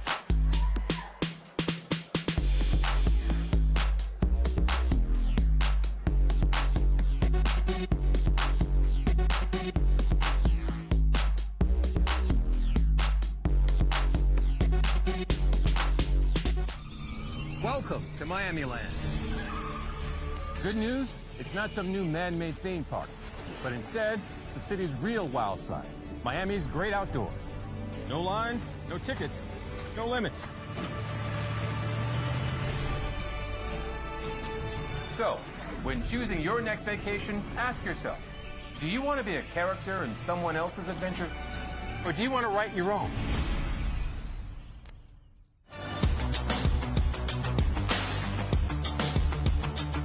This is Miami.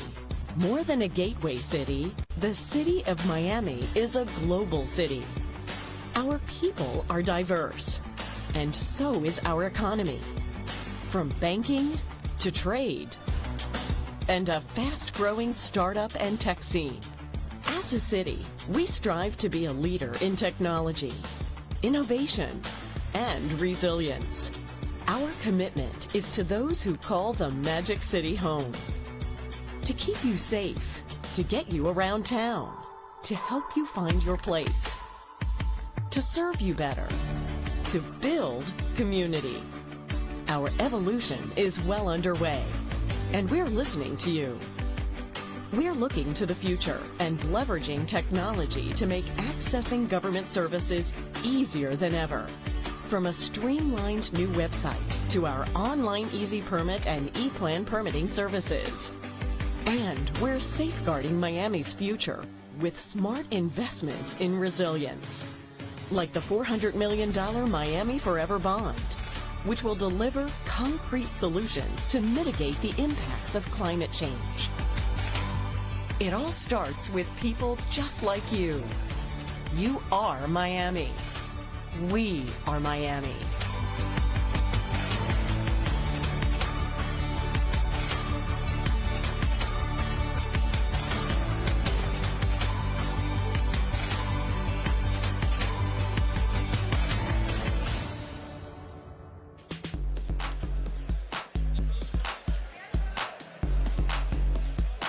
back. Barry Tompkins along with Raul Marquez and Barry Hunter. And it's been as advertised so far. We've seen a lot of good young prospects who you hope to see again, and everybody, and we've even seen the one upset as well. Yeah, so far it's been great, Barry. You know, this card has all the right ingredients, and so far I think we've been really doing our job, spiking it up. Like, that's our job to do, Barry. Well, our host, Henry Rivalta, here on Black Tie Night at the Intercontinental Hotel in Miami, has joined us. And Henry, so far we're just saying this show has been exactly as advertised. Absolutely. I mean, I'm really happy to be part of this show. I'm happy to have you guys here with us, sitting ringside. It's been a real pleasure. I've known you guys for many, many years. And like I said, it's an honor to have you guys calling our fights. So I just want to say thank you. Thank you to all the fans in South Florida. You know, we're going through some really hard times with the COVID, but we followed strict protocol and done everything the right way. And we've had some pretty good fights on TV. Absolutely. I got to ask you about the kid that you talked to us about. When we were driving back from the airport with you, you told us about a kid named Marcel Barlatier, as advertised. Man is a special kid. He's like a freak of nature. He's almost 6'1" at 122 pounds. I don't think there's many people who can contend with him in the division because he just has so many advantages over them. Height, speed, footwork, his jab, his reach. So we have high expectations for him. He's a great kid. He's humble. Really somebody that I want to get behind. Yeah, I think that can be said about almost all the kids that we've seen so far on this night of boxing. Before we let you get away, I got to ask you about Yunieski Gonzalez. He's going to be coming up here in the main event. We've talked about the fact he's a guy that's been on the doorstep, just hasn't been able to get through the door. Yeah, absolutely. I mean, he had some bad breaks. A lot of people thought he beat Jean Pascal, but he didn't get the nod. We got to respect the judges' decisions on that. And we're just making our way back to the contention status again, and I think that tonight will be a good night for him, help him get back into the rankings, and then maybe one of the champions will pick him and give him a shot. Henry, it's been great to be with you. We thank you for guys. everything, and thank you so much. We're your boys. We'll be back. We'll see you guys. Love you guys. Look forward to it. Thanks, Henry. That's Henry Rivalta. He's the boss here and has put on a very good show so far tonight. Well, we turn now to our main event of the evening, and we talked a little bit about Yunieski Gonzalez, the other half of this matchup, a guy by the name of Alex Terran. He is 29 years old, 6 years younger than Gonzalez, and again, very little to choose between these two, except that one little number right there. This fight is at the light heavyweight division. As I recall, that's 175-pound maximum. Again, my math is in question right now. Well, my addition is fairly good, and I know that's 14 pounds over the limit. Well, like I said at the beginning, maybe you thought it was a cruiserweight fight, Barry. All right, let's let Bob Alexander bring the fighters to the ring. And now, ladies and gentlemen, it's time for the moment you've all been waiting for, your main event of the evening. Ready to make his way to the ring from the blue corner, Alex Terran. Alex Terran from Barranquilla, Colombia.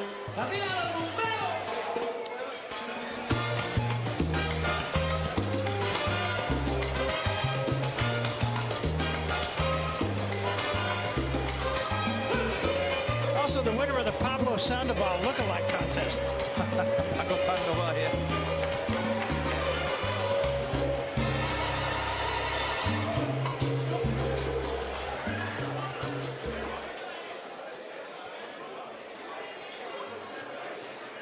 And now, ready to make his way to the ring from the red corner, Yunieski Gonzalez.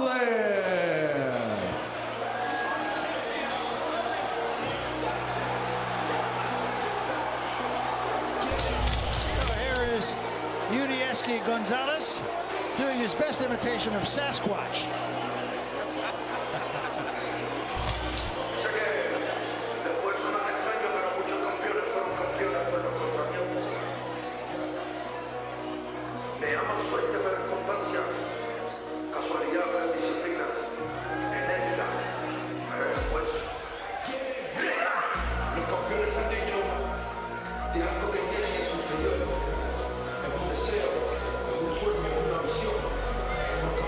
So Yunieski with his second fight back after a long layoff. Won the first fight back. This one expected to be a little bit tougher for him. We'll see.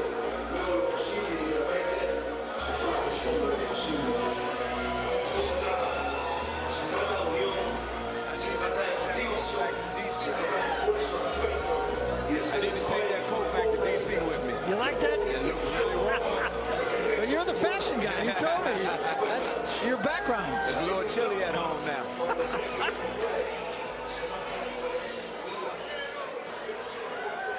All right, here's Bob Alexander. Introduce the two fighters. Ladies and gentlemen, from the Intercontinental Hotel in Miami, Florida, our next bout is brought to you by Rivalta Boxing in association with title sponsor Organic Scientific CBD. This is your main event of the evening, scheduled for 10 rounds of professional boxing for the vacant WBA Fede Latin Light Heavyweight Championship. Sanctioned by the World Boxing Association, Hilberto Mendoza Jr., President. The three judges scoring at ringside: Manuel Marquez Jr., Gloria Martinez Rizzo, and Michael Tate. When the bell rings, the man in charge of the action, your referee, Andy Glenn. Introducing first, fighting out of the blue corner, wearing the white trunks, he weighed in at 189 pounds. His professional record, 24 wins, 4 losses, 15 wins by way of knockout. El Hijo de Barranquilla, Colombia, here is Alex El Príncipe Ferran. His opponent fighting out of the red corner, wearing the red trunks with the white trim. He weighed in at 173 pounds. His professional record, 18 wins, 3 losses, 14 wins by knockout. El Hijo de Pinar del Rio, Cuba, here is Yunieski, the Monster Gonzalez.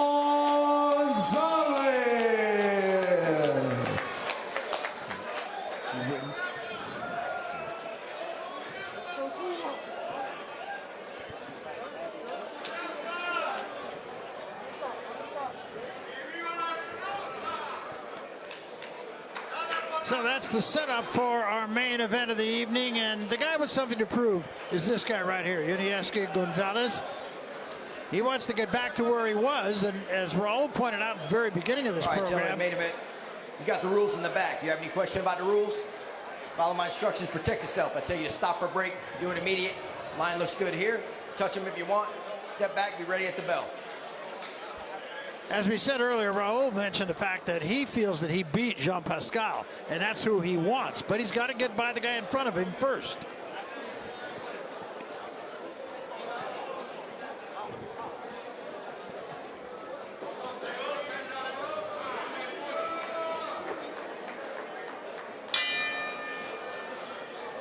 Gonzalez, big guy actually, looks bigger than a light heavyweight. Just a reminder, ladies and gentlemen, 3 more fights to follow. 3 more fights to follow. And Terán was the guy that was 14 pounds overweight, but Gonzalez looks, like you said, Barry, the bigger guy. Good body shot from Gonzalez. Terán just kind of covering up on the ropes right now.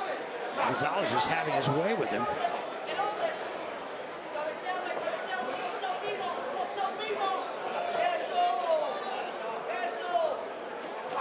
If I'm in the corner, Yunieski, I am putting emphasis on stay to the body. Well, no question, he's got a lot of it. Exactly, he looks very flabby down there. I mean, honestly, this is just a matter of time. It looks to me like. Yeah, I'm not. How many rounds does he want to get in? Does he want to work 2 rounds, 3 rounds? Do you want to get him out of there? Wait, what do you want, Barry? What do you want, Barry Hunter? Well, I think you get paid by the body and not down. I agree. I agree.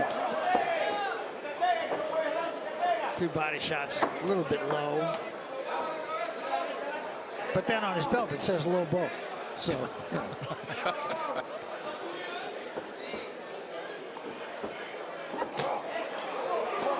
Another one went a little low. Punishing the body. You're exactly right, though, Raul. This is a matter of time. Yeah, I mean, to me, it seems like if you really wanted to get him out of there now, he can. It's just a matter of how much TV time does Gonzalez, el monstruo, the monster Gonzalez wants to get.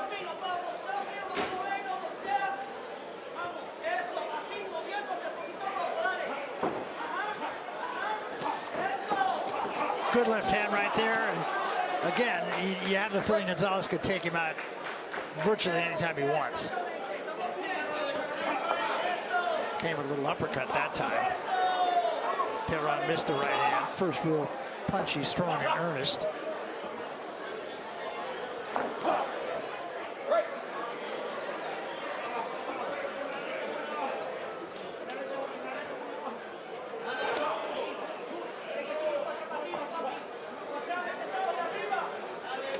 I don't even know if this is a sparring match either.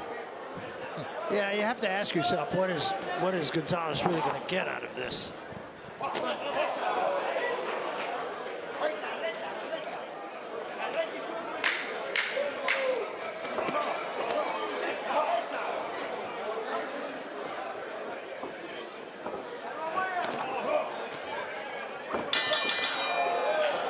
Well, we've had 3 minutes. You can almost make a case for a 10-8 rounder. Not disagreeing, Barry.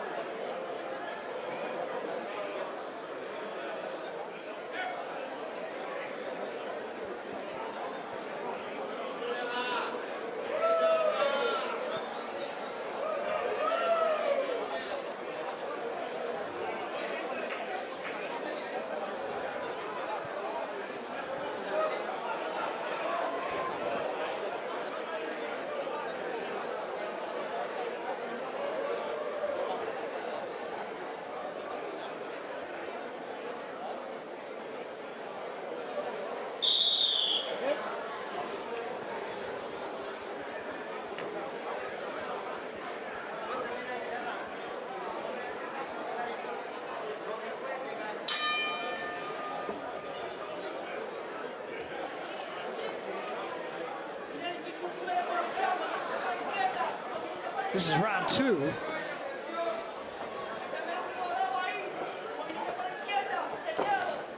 Tehran trying to step in with a left hand.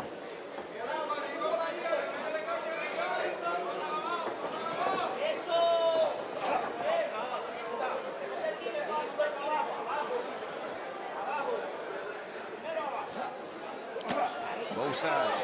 Good body shot again. Really placing his body shots. Gonzalez, look at that. Taking his time. He's punishing that body. And that one dropped into your knee.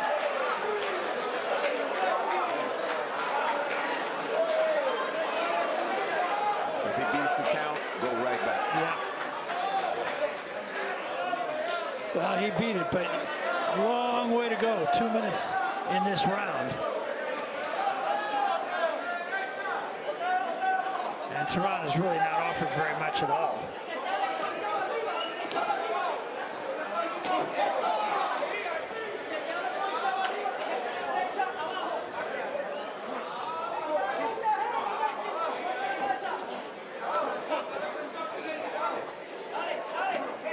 Good body shot, and down he goes. That may be it. That might be it, yes. That is it.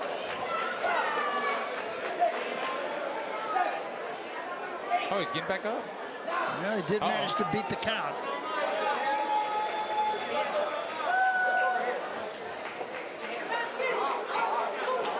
He's still hurting. Again, right back to the body, now coming upstairs. And just trying to close the deal here. Too close. Half step back, place your punches, and it's over. Stab with that jab again. Just for range. He's setting it up. Oh, that was a low blow. That was a low blow. That was low. Now that's going to get him time to recuperate, not just from the low blow, but from the body shots. Yeah, he can get 5 minutes. Take the 5 minutes. Yeah. Take the 5 minutes. Here it is again. Bam. Yeah. See, I don't understand fighters. They know they got 5 minutes. Yeah, take it. Take the 5 minutes.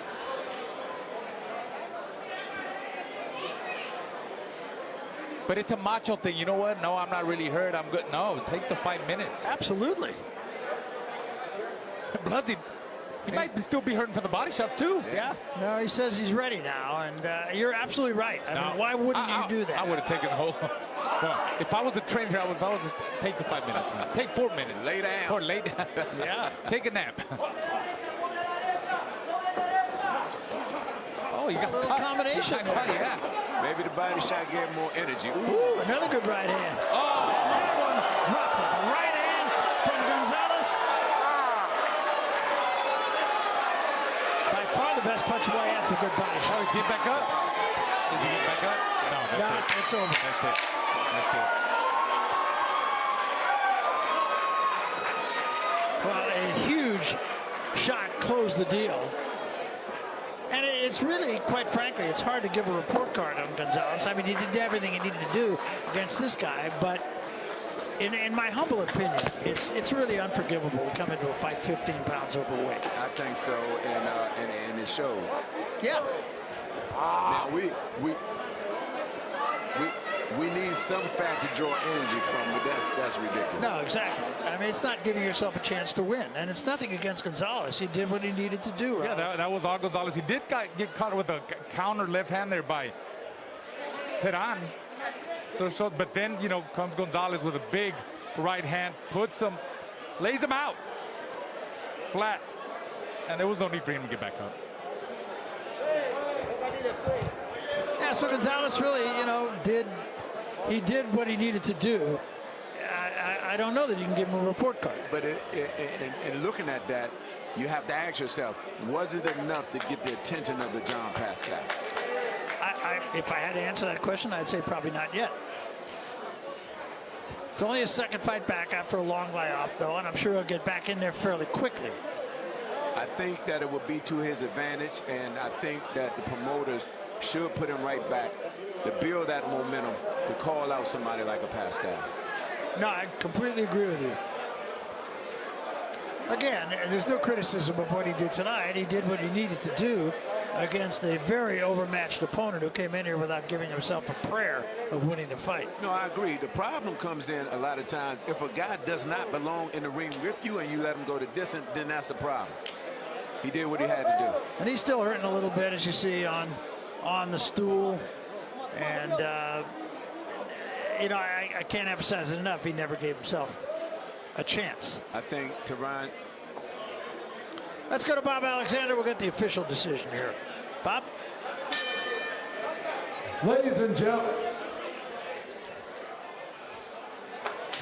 gentlemen, from the Intercontinental Hotel in Miami, Florida, your referee in charge, Andy Glenn, calls a halt to the bout at 2 minutes, 51 seconds of round number 2. Your winner by knockout, now the WBA Fede Latin Light Heavyweight Champion, Yurieski, the Monster Gonzalez. So Yurieski Gonzalez runs his record to 20 up and 3 down, and still looking for that shot again with Jean Pascal. Right now he is with our partner, Raul Marquez. Raul? Primeramente, felicidades. Esta es tu segunda pelea de regreso, ¿verdad? La primera fue un primer round. Esta fue el segundo round. ¿Cómo te sentiste? This is your second comeback fight. First one was a first round knockout. Now you get a second round knockout. How did you feel? No, me siento muy bien, todo se fue bastante bien. Este es mi segundo round después de 3 años. Creo que lo hice bastante bien, creo que poco a poco voy incorporando las cositas que me faltan, pero mucho mejor que regreso, que mi primera pelea. Después esta es la segunda y estoy avanzando, todo mucho mejor enfocado, haciendo las cosas que me gritan en la esquina. Creo que esto salió bien. He said he felt really good. I mean, this is only his second round in 3 years. You know, he keeps getting better. You know, this comeback trail is for real, and he keeps learning. getting better in the gym, and he's very excited. Ahora, de una pelea como estas, tú tienes mucha experiencia, vienes de la escuela de boxeo de cubano, ¿verdad? 350 peleas. ¿Qué aprendiste de este combate? ¿Tú crees que esto te prepara para los nombres grandes? I told him, he comes from the Cuban School of Boxing. He had 350 amateur fights. What did you learn from a fight like this? Do you think this gets you ready for the big names? Sí, esto creo que me va a servir para futuras peleas con nombres grandes. Yuneki, según tenga un nombre grande, pesado adelante, es la calidad que saca Yuneki. Si mi contrario es de gran nivel, Yuneki se va a poner a su nivel también. Yeah, well, I mean, he feels that this is the kind of work that you need. He's working hard, and this will get him ready for the fights that he needs, and he's ready at any time. Ahora, la última pregunta. ¿Cuáles son las peleas grandes que quieres? ¿Qué nombres quieres? ¿Con quién quieres pelear? What are the big names that you want? Who do you want to fight? Te voy a decir sincero, en la división he chequeado y creo que entre los primeros 15 hombres me sirve cualquiera. Yo estoy ready para cualquiera. Yo de la división de las 165 libras te puedo respetar. Ahora me metico dos nombres, Artur Beterbiev y André Vivol. De ahí para allá, son los que le respeto. De ahí para allá me sirve cualquiera. He said he could fight anybody in the top 15. He gets respect from anybody, and he wants Beterbiev or Bivol, and he's ready for any of them guys. Muchas gracias. Si Canelo quiere subir a 75 y quiere volver a pelear, yo también acepto la pelea, encantado de vida. En 2 meses estamos ready. He said if Canelo wants to move up to 175, he said in 2 months, he's ready for Canelo too. Let's go back to ringside with Barry. All right. Gracias. Por Pascal lo estoy esperando como cosa buena, que me la debe. All right, thank you very much, and thank you to the winner, Yunieski Gonzalez. He is now 20-3. He did nothing wrong tonight. He went out and he took care of business as we expected he would against the guy who really wasn't there necessarily to beat him, but that's no fault of Gonzalez. Is he ready for that next level? That remains to be seen. He's a guy who's got to be at very least on the fringe of all of that. We got one more fight coming your way when we come back. Don't go away.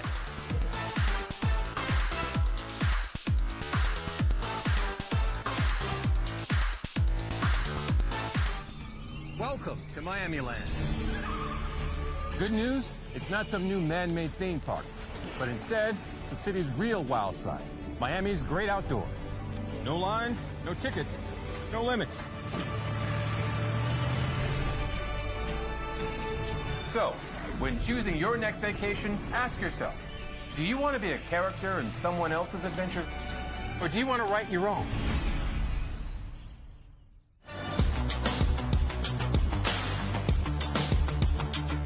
This is Miami. More than a gateway city, the city of Miami is a global city. Our people are diverse, and so is our economy. From banking to trade, and a fast-growing startup and tech scene. As a city, we strive to be a leader in technology, innovation, and resilience. Our commitment is to those who call the Magic City home. To keep you safe, to get you around town, to help you find your place, to serve you better, to build community. Our evolution is well underway, and we're listening to you. We're looking to the future and leveraging technology to make accessing government services easier than ever. From a streamlined new website to our online Easy Permit and E-Plan permitting services.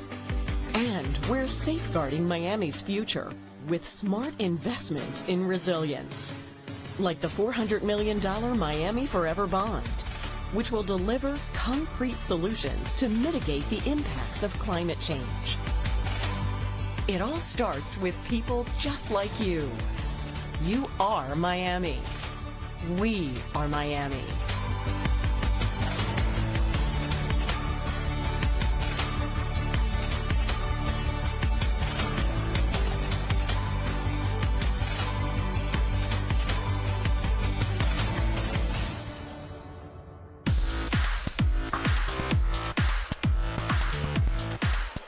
We welcome you back, Barry Tompkins, Barry Hunter, Raul Marquez here at Black Tie Night at the Intercontinental Hotel in Miami. Sacco.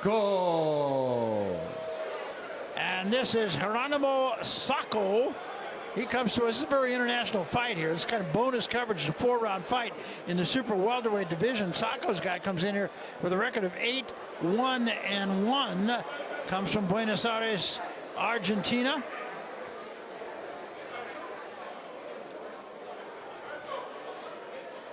And as we said, this is international to be sure. We'll tell you why in a moment.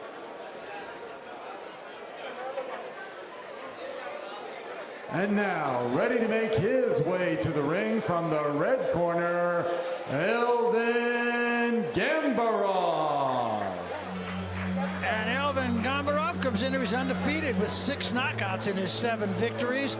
And he is from Gabala, Azerbaijan. Have you been there? Don't think so, Barry. No? I thought I went all over the world when I was an amateur, but no, I've never been there. Barry Hunter? I coached against him, but I've never been to Oh, that's close enough. You win. Gambarov, 28 years of age. Sacco is 30. And Gambarov will have about a 3-pound weight advantage and a couple of inch reach advantage in this fight. But as we said, a very international fight. A guy from Argentina against a guy from Azerbaijan. Let's go back to Bob Alexander and meet him officially.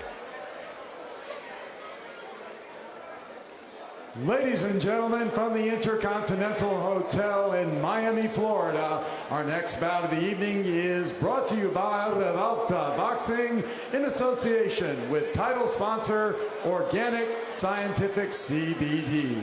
This bout scheduled for 4 rounds of professional boxing in the super welterweight division.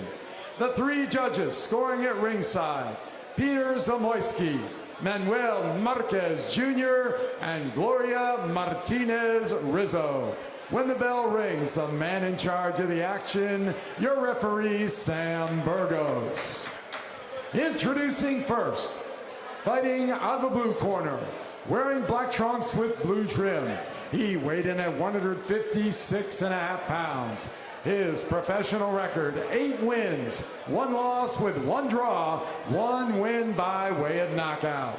El Hijo de Buenos Aires, Argentina, here is Geronimo Nahuel Sacco. His opponent, fighting out of the red corner, wearing white trunks with black trim. He weighed in at 159.5 pounds. He is undefeated in his professional career, 7 wins, no losses, 6 wins by way of knockout. He hails from Gabala, Azerbaijan. Here is Elvin Gambarov.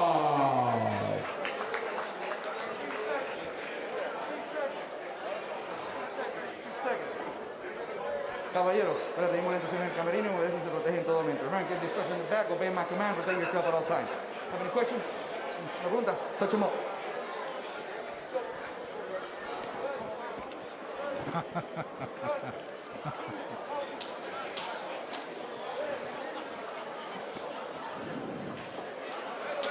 Let me see. All right, so here we go. This is a 4-round fight.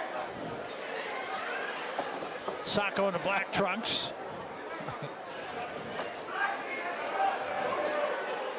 Gambarov in the white. You know, Barry, what I remember most about those guys from overseas, they always were strong. And they're all pretty well schooled too. Yeah, but they're. I'll tell you what. My experience with seeing those fighters, you know, all the Kazakhstanians and Ukrainians that come over to the United States, they're hungry. They're dedicated. They don't come over here to mess around. I mean, they're full-time boxers. They eat the right food. They don't come here for fiestas, you know? No, that's They don't right. come here to party. They really are in a zone, and you see it all the time. And if you look in his corner, he has Stacy that used to be with Mike Tyson, so that's a lot of experience. Absolutely, Stacy McKinley, right? Wild right hand and a left hand behind it.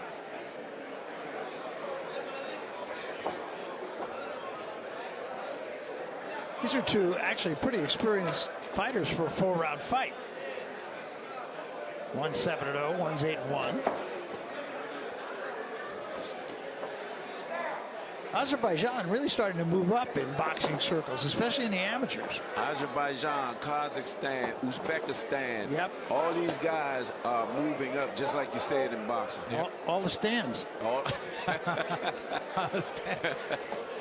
Barry, you know, you could have been a comedian. You think? Did you ever try it? Never. Nor would I. I'm going to buy my ticket.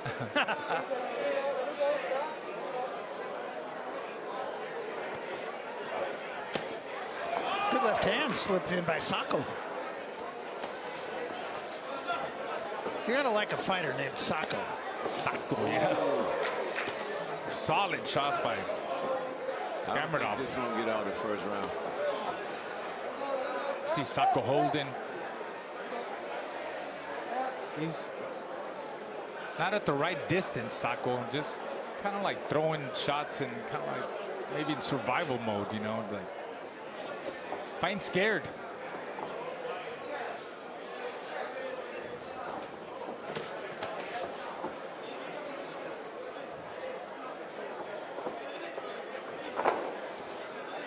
Sacco also pretty squared up in front of Gambarov.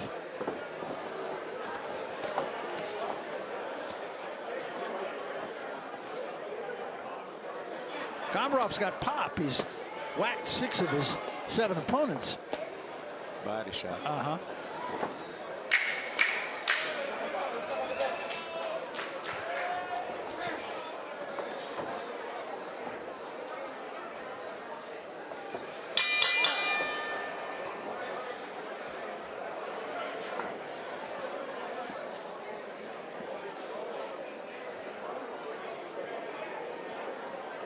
Going to get another chance to look at a couple of shots of Gambarov in the first round. Very effective round, I thought, for him. Yeah, I agree.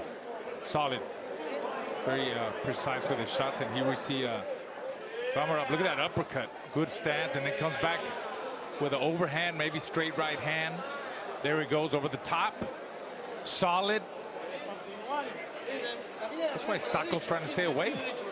And for the most part, Raul, if you notice, most of those guys that come from the stands are one-handed guys. You know what I mean? But when the right hand lands, it has so much force and so much power on it. You see the results from it. Yep. We saw it right now. Yeah, and all kidding aside, we talk about all the stands, but you and I especially have seen a lot of Kazakhstani and Uzbekistani and strong Ukrainian, and they're all well schooled. Very well schooled.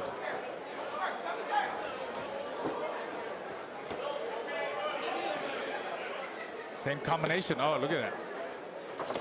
It is over the top. But again, Sacco's just squared up in front of him. I think he's going to come over the top, and I think that's going to be the one. Yeah, he's setting him up. Not too much on the jab, but he changes up that right hand, you know, with the uppercut. Right. Or right hand down the middle, or an overhand right. Good body shot. One of them. Right there. One of them's going to land. Here goes again. Throws punches with intent.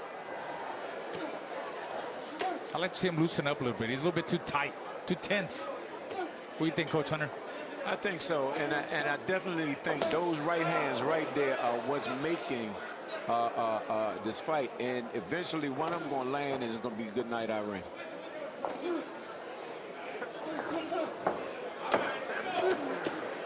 Good combination from Sacco there. Left to the head, right to the body. Good body shot.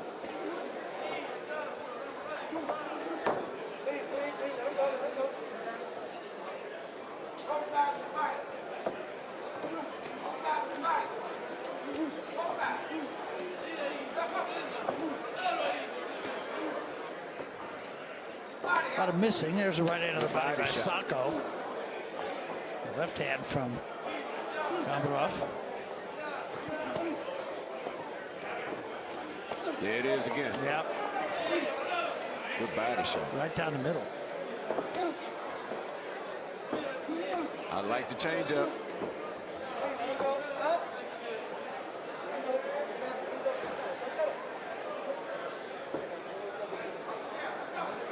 I feel like the pace is maybe slowing down a little bit. A little bit, yeah. And you saw Gambarov take a step back and take a deep breath. Another good body shot. Good one there, too. I still think you'll get him out of there. Got 2 more rounds. Well, he's got almost a whole minute here.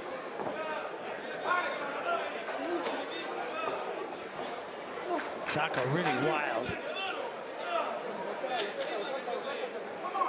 But I will say, Barry, the problem with throwing all those power shots, if you notice, like you said, he's starting to slow down. It takes a lot of energy to throw a punch like that. Right, and a miss may sometimes even more than a make. Yes.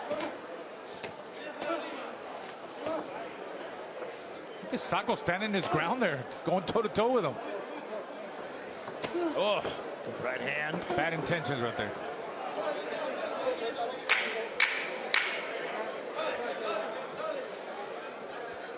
Sacco kind of took a step back and grimaced a little bit there.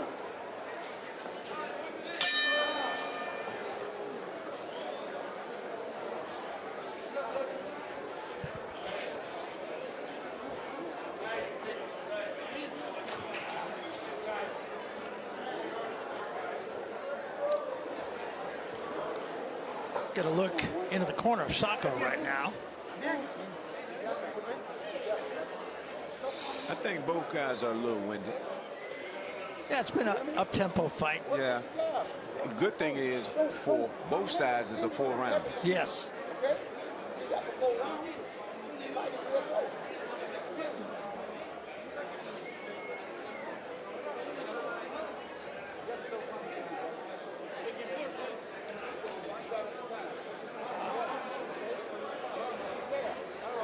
Feels like a long break here, didn't it? That was more than a minute, wasn't it? Seemed like it.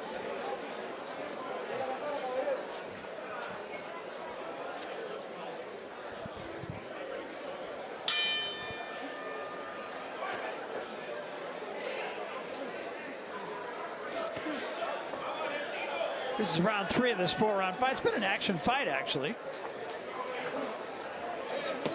Oh, here's a good shot to the top of the head, and down goes Sacco, and it's over. Yeah.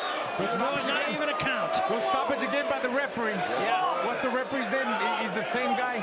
He hit him right in the temple. Sam Burgos. Sam Burgos, yes. He hit him right in the temple, Coach Henry, and he started doing the funny dance. And that's a sign that, you know, when you do that, I'm sorry, I know. That's almost like that dance called crumping, I think it was. Yes, that's right. Yeah. That was a good shot, good clean shot. Good clean shot, and it was a changeup. Yes.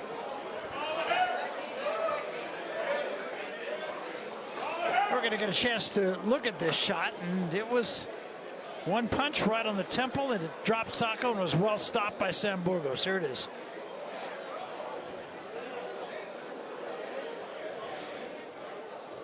I like what I see in Gamera. Yeah. Yeah. I think with, you know, Solid. he's raw. I think he's raw with a little bit, and Stacy in his corner. I think he can be taught, and he might be a threat later on down the line. Oh, absolutely. I mean, Stacy has a lot of experience. He's been around.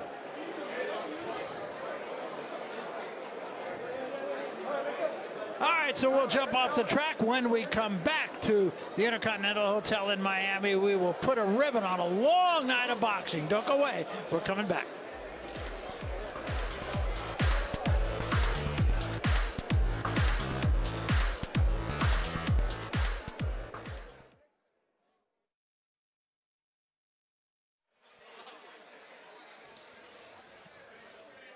All right.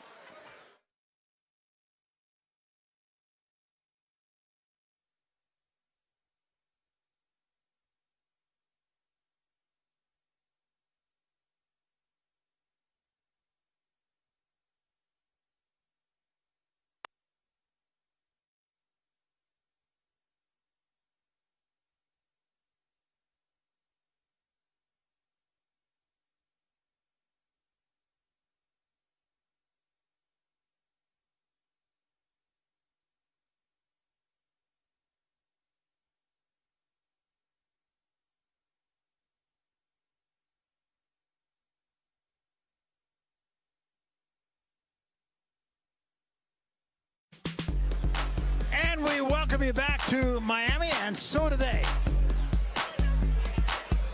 Just about at the end of a long evening of boxing here. We're going to make this decision official, and it was a very impressive knockout, and here to make it official is Bob Alexander. Ladies and gentlemen, from the Intercontinental Hotel in Miami, Florida, your referee in charge, Sam Burgos, calls a halt to the bout at 17 seconds of the third round. Your winner by TKO, still undefeated, Elvin Gambara. And making a few friends here tonight, I believe, as well. Yeah, I agree. I saw a lot of skills at Gamarov. You know, he just needs a little bit more seasoning. You know, work on certain things. He's got the right corner behind him, a lot of experience there, and I'm sure we're going to see a bright future, and I'm going to see more of him. And I want to see more of him, too. All right, let's get a final comment on the evening in general from you, Barry Hunter. We saw a couple of guys. The guy that really stood out for me, the guy you talked about at the very beginning of this show, Marcel Barlatier. He took care of business. I thought Luis Melendez was impressive in his win tonight, and this guy we saw right here, Gambarov, very impressive. Yeah, I thought that Henry Rivalta and his crew did a great job. I saw some promise in a lot of these young fighters, and I'm very much so looking forward to seeing these guys again. How about you, Raul? Me too. You know, we had a little bit of everything, and I am going to talk about the main event, Yuniskis Gonzalez. Hopefully, you know, he gets the shot at the big time, because that's what he's looking for. I mean, the guy has a lot of experience, Barry. He had 350 amateur fights. It's his time now, and hopefully he gets the shot. And I enjoyed working for the first time with two Barrys. Maybe you'll get another chance. I don't know. Sir. That is a wrap for us from here in Miami. It's been a very entertaining night of boxing. For my partners, Raul Marquez, El Diamante, and Barry Hunter, I'm the other Barry. Brothers. Barry Tompkins. So long, everybody.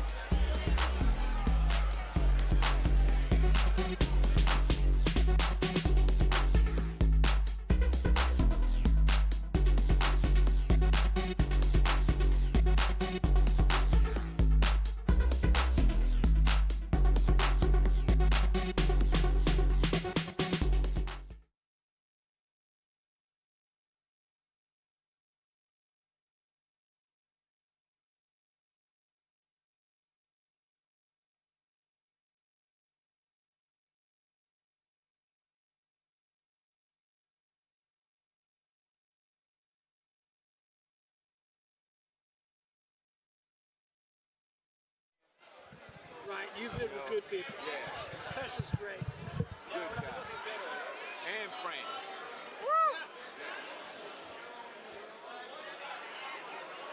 Great job, Well, man. you did a really good job. It was a lot of fun. Appreciate it. I mean, we were pretty loosey-goosey. Well,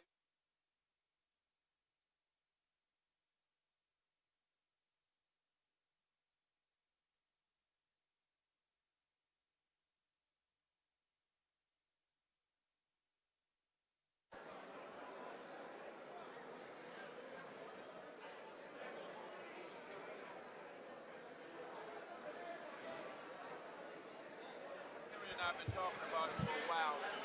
And now, ready to make his way to the ring from the blue corner, Jose Leon.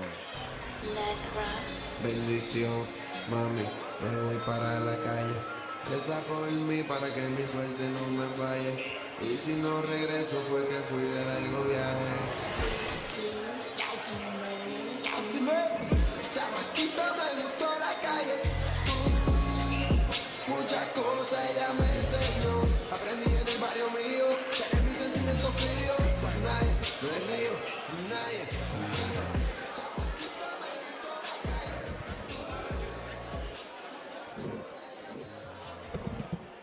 And now, ready to make his way to the ring from the red corner, Chris Otero.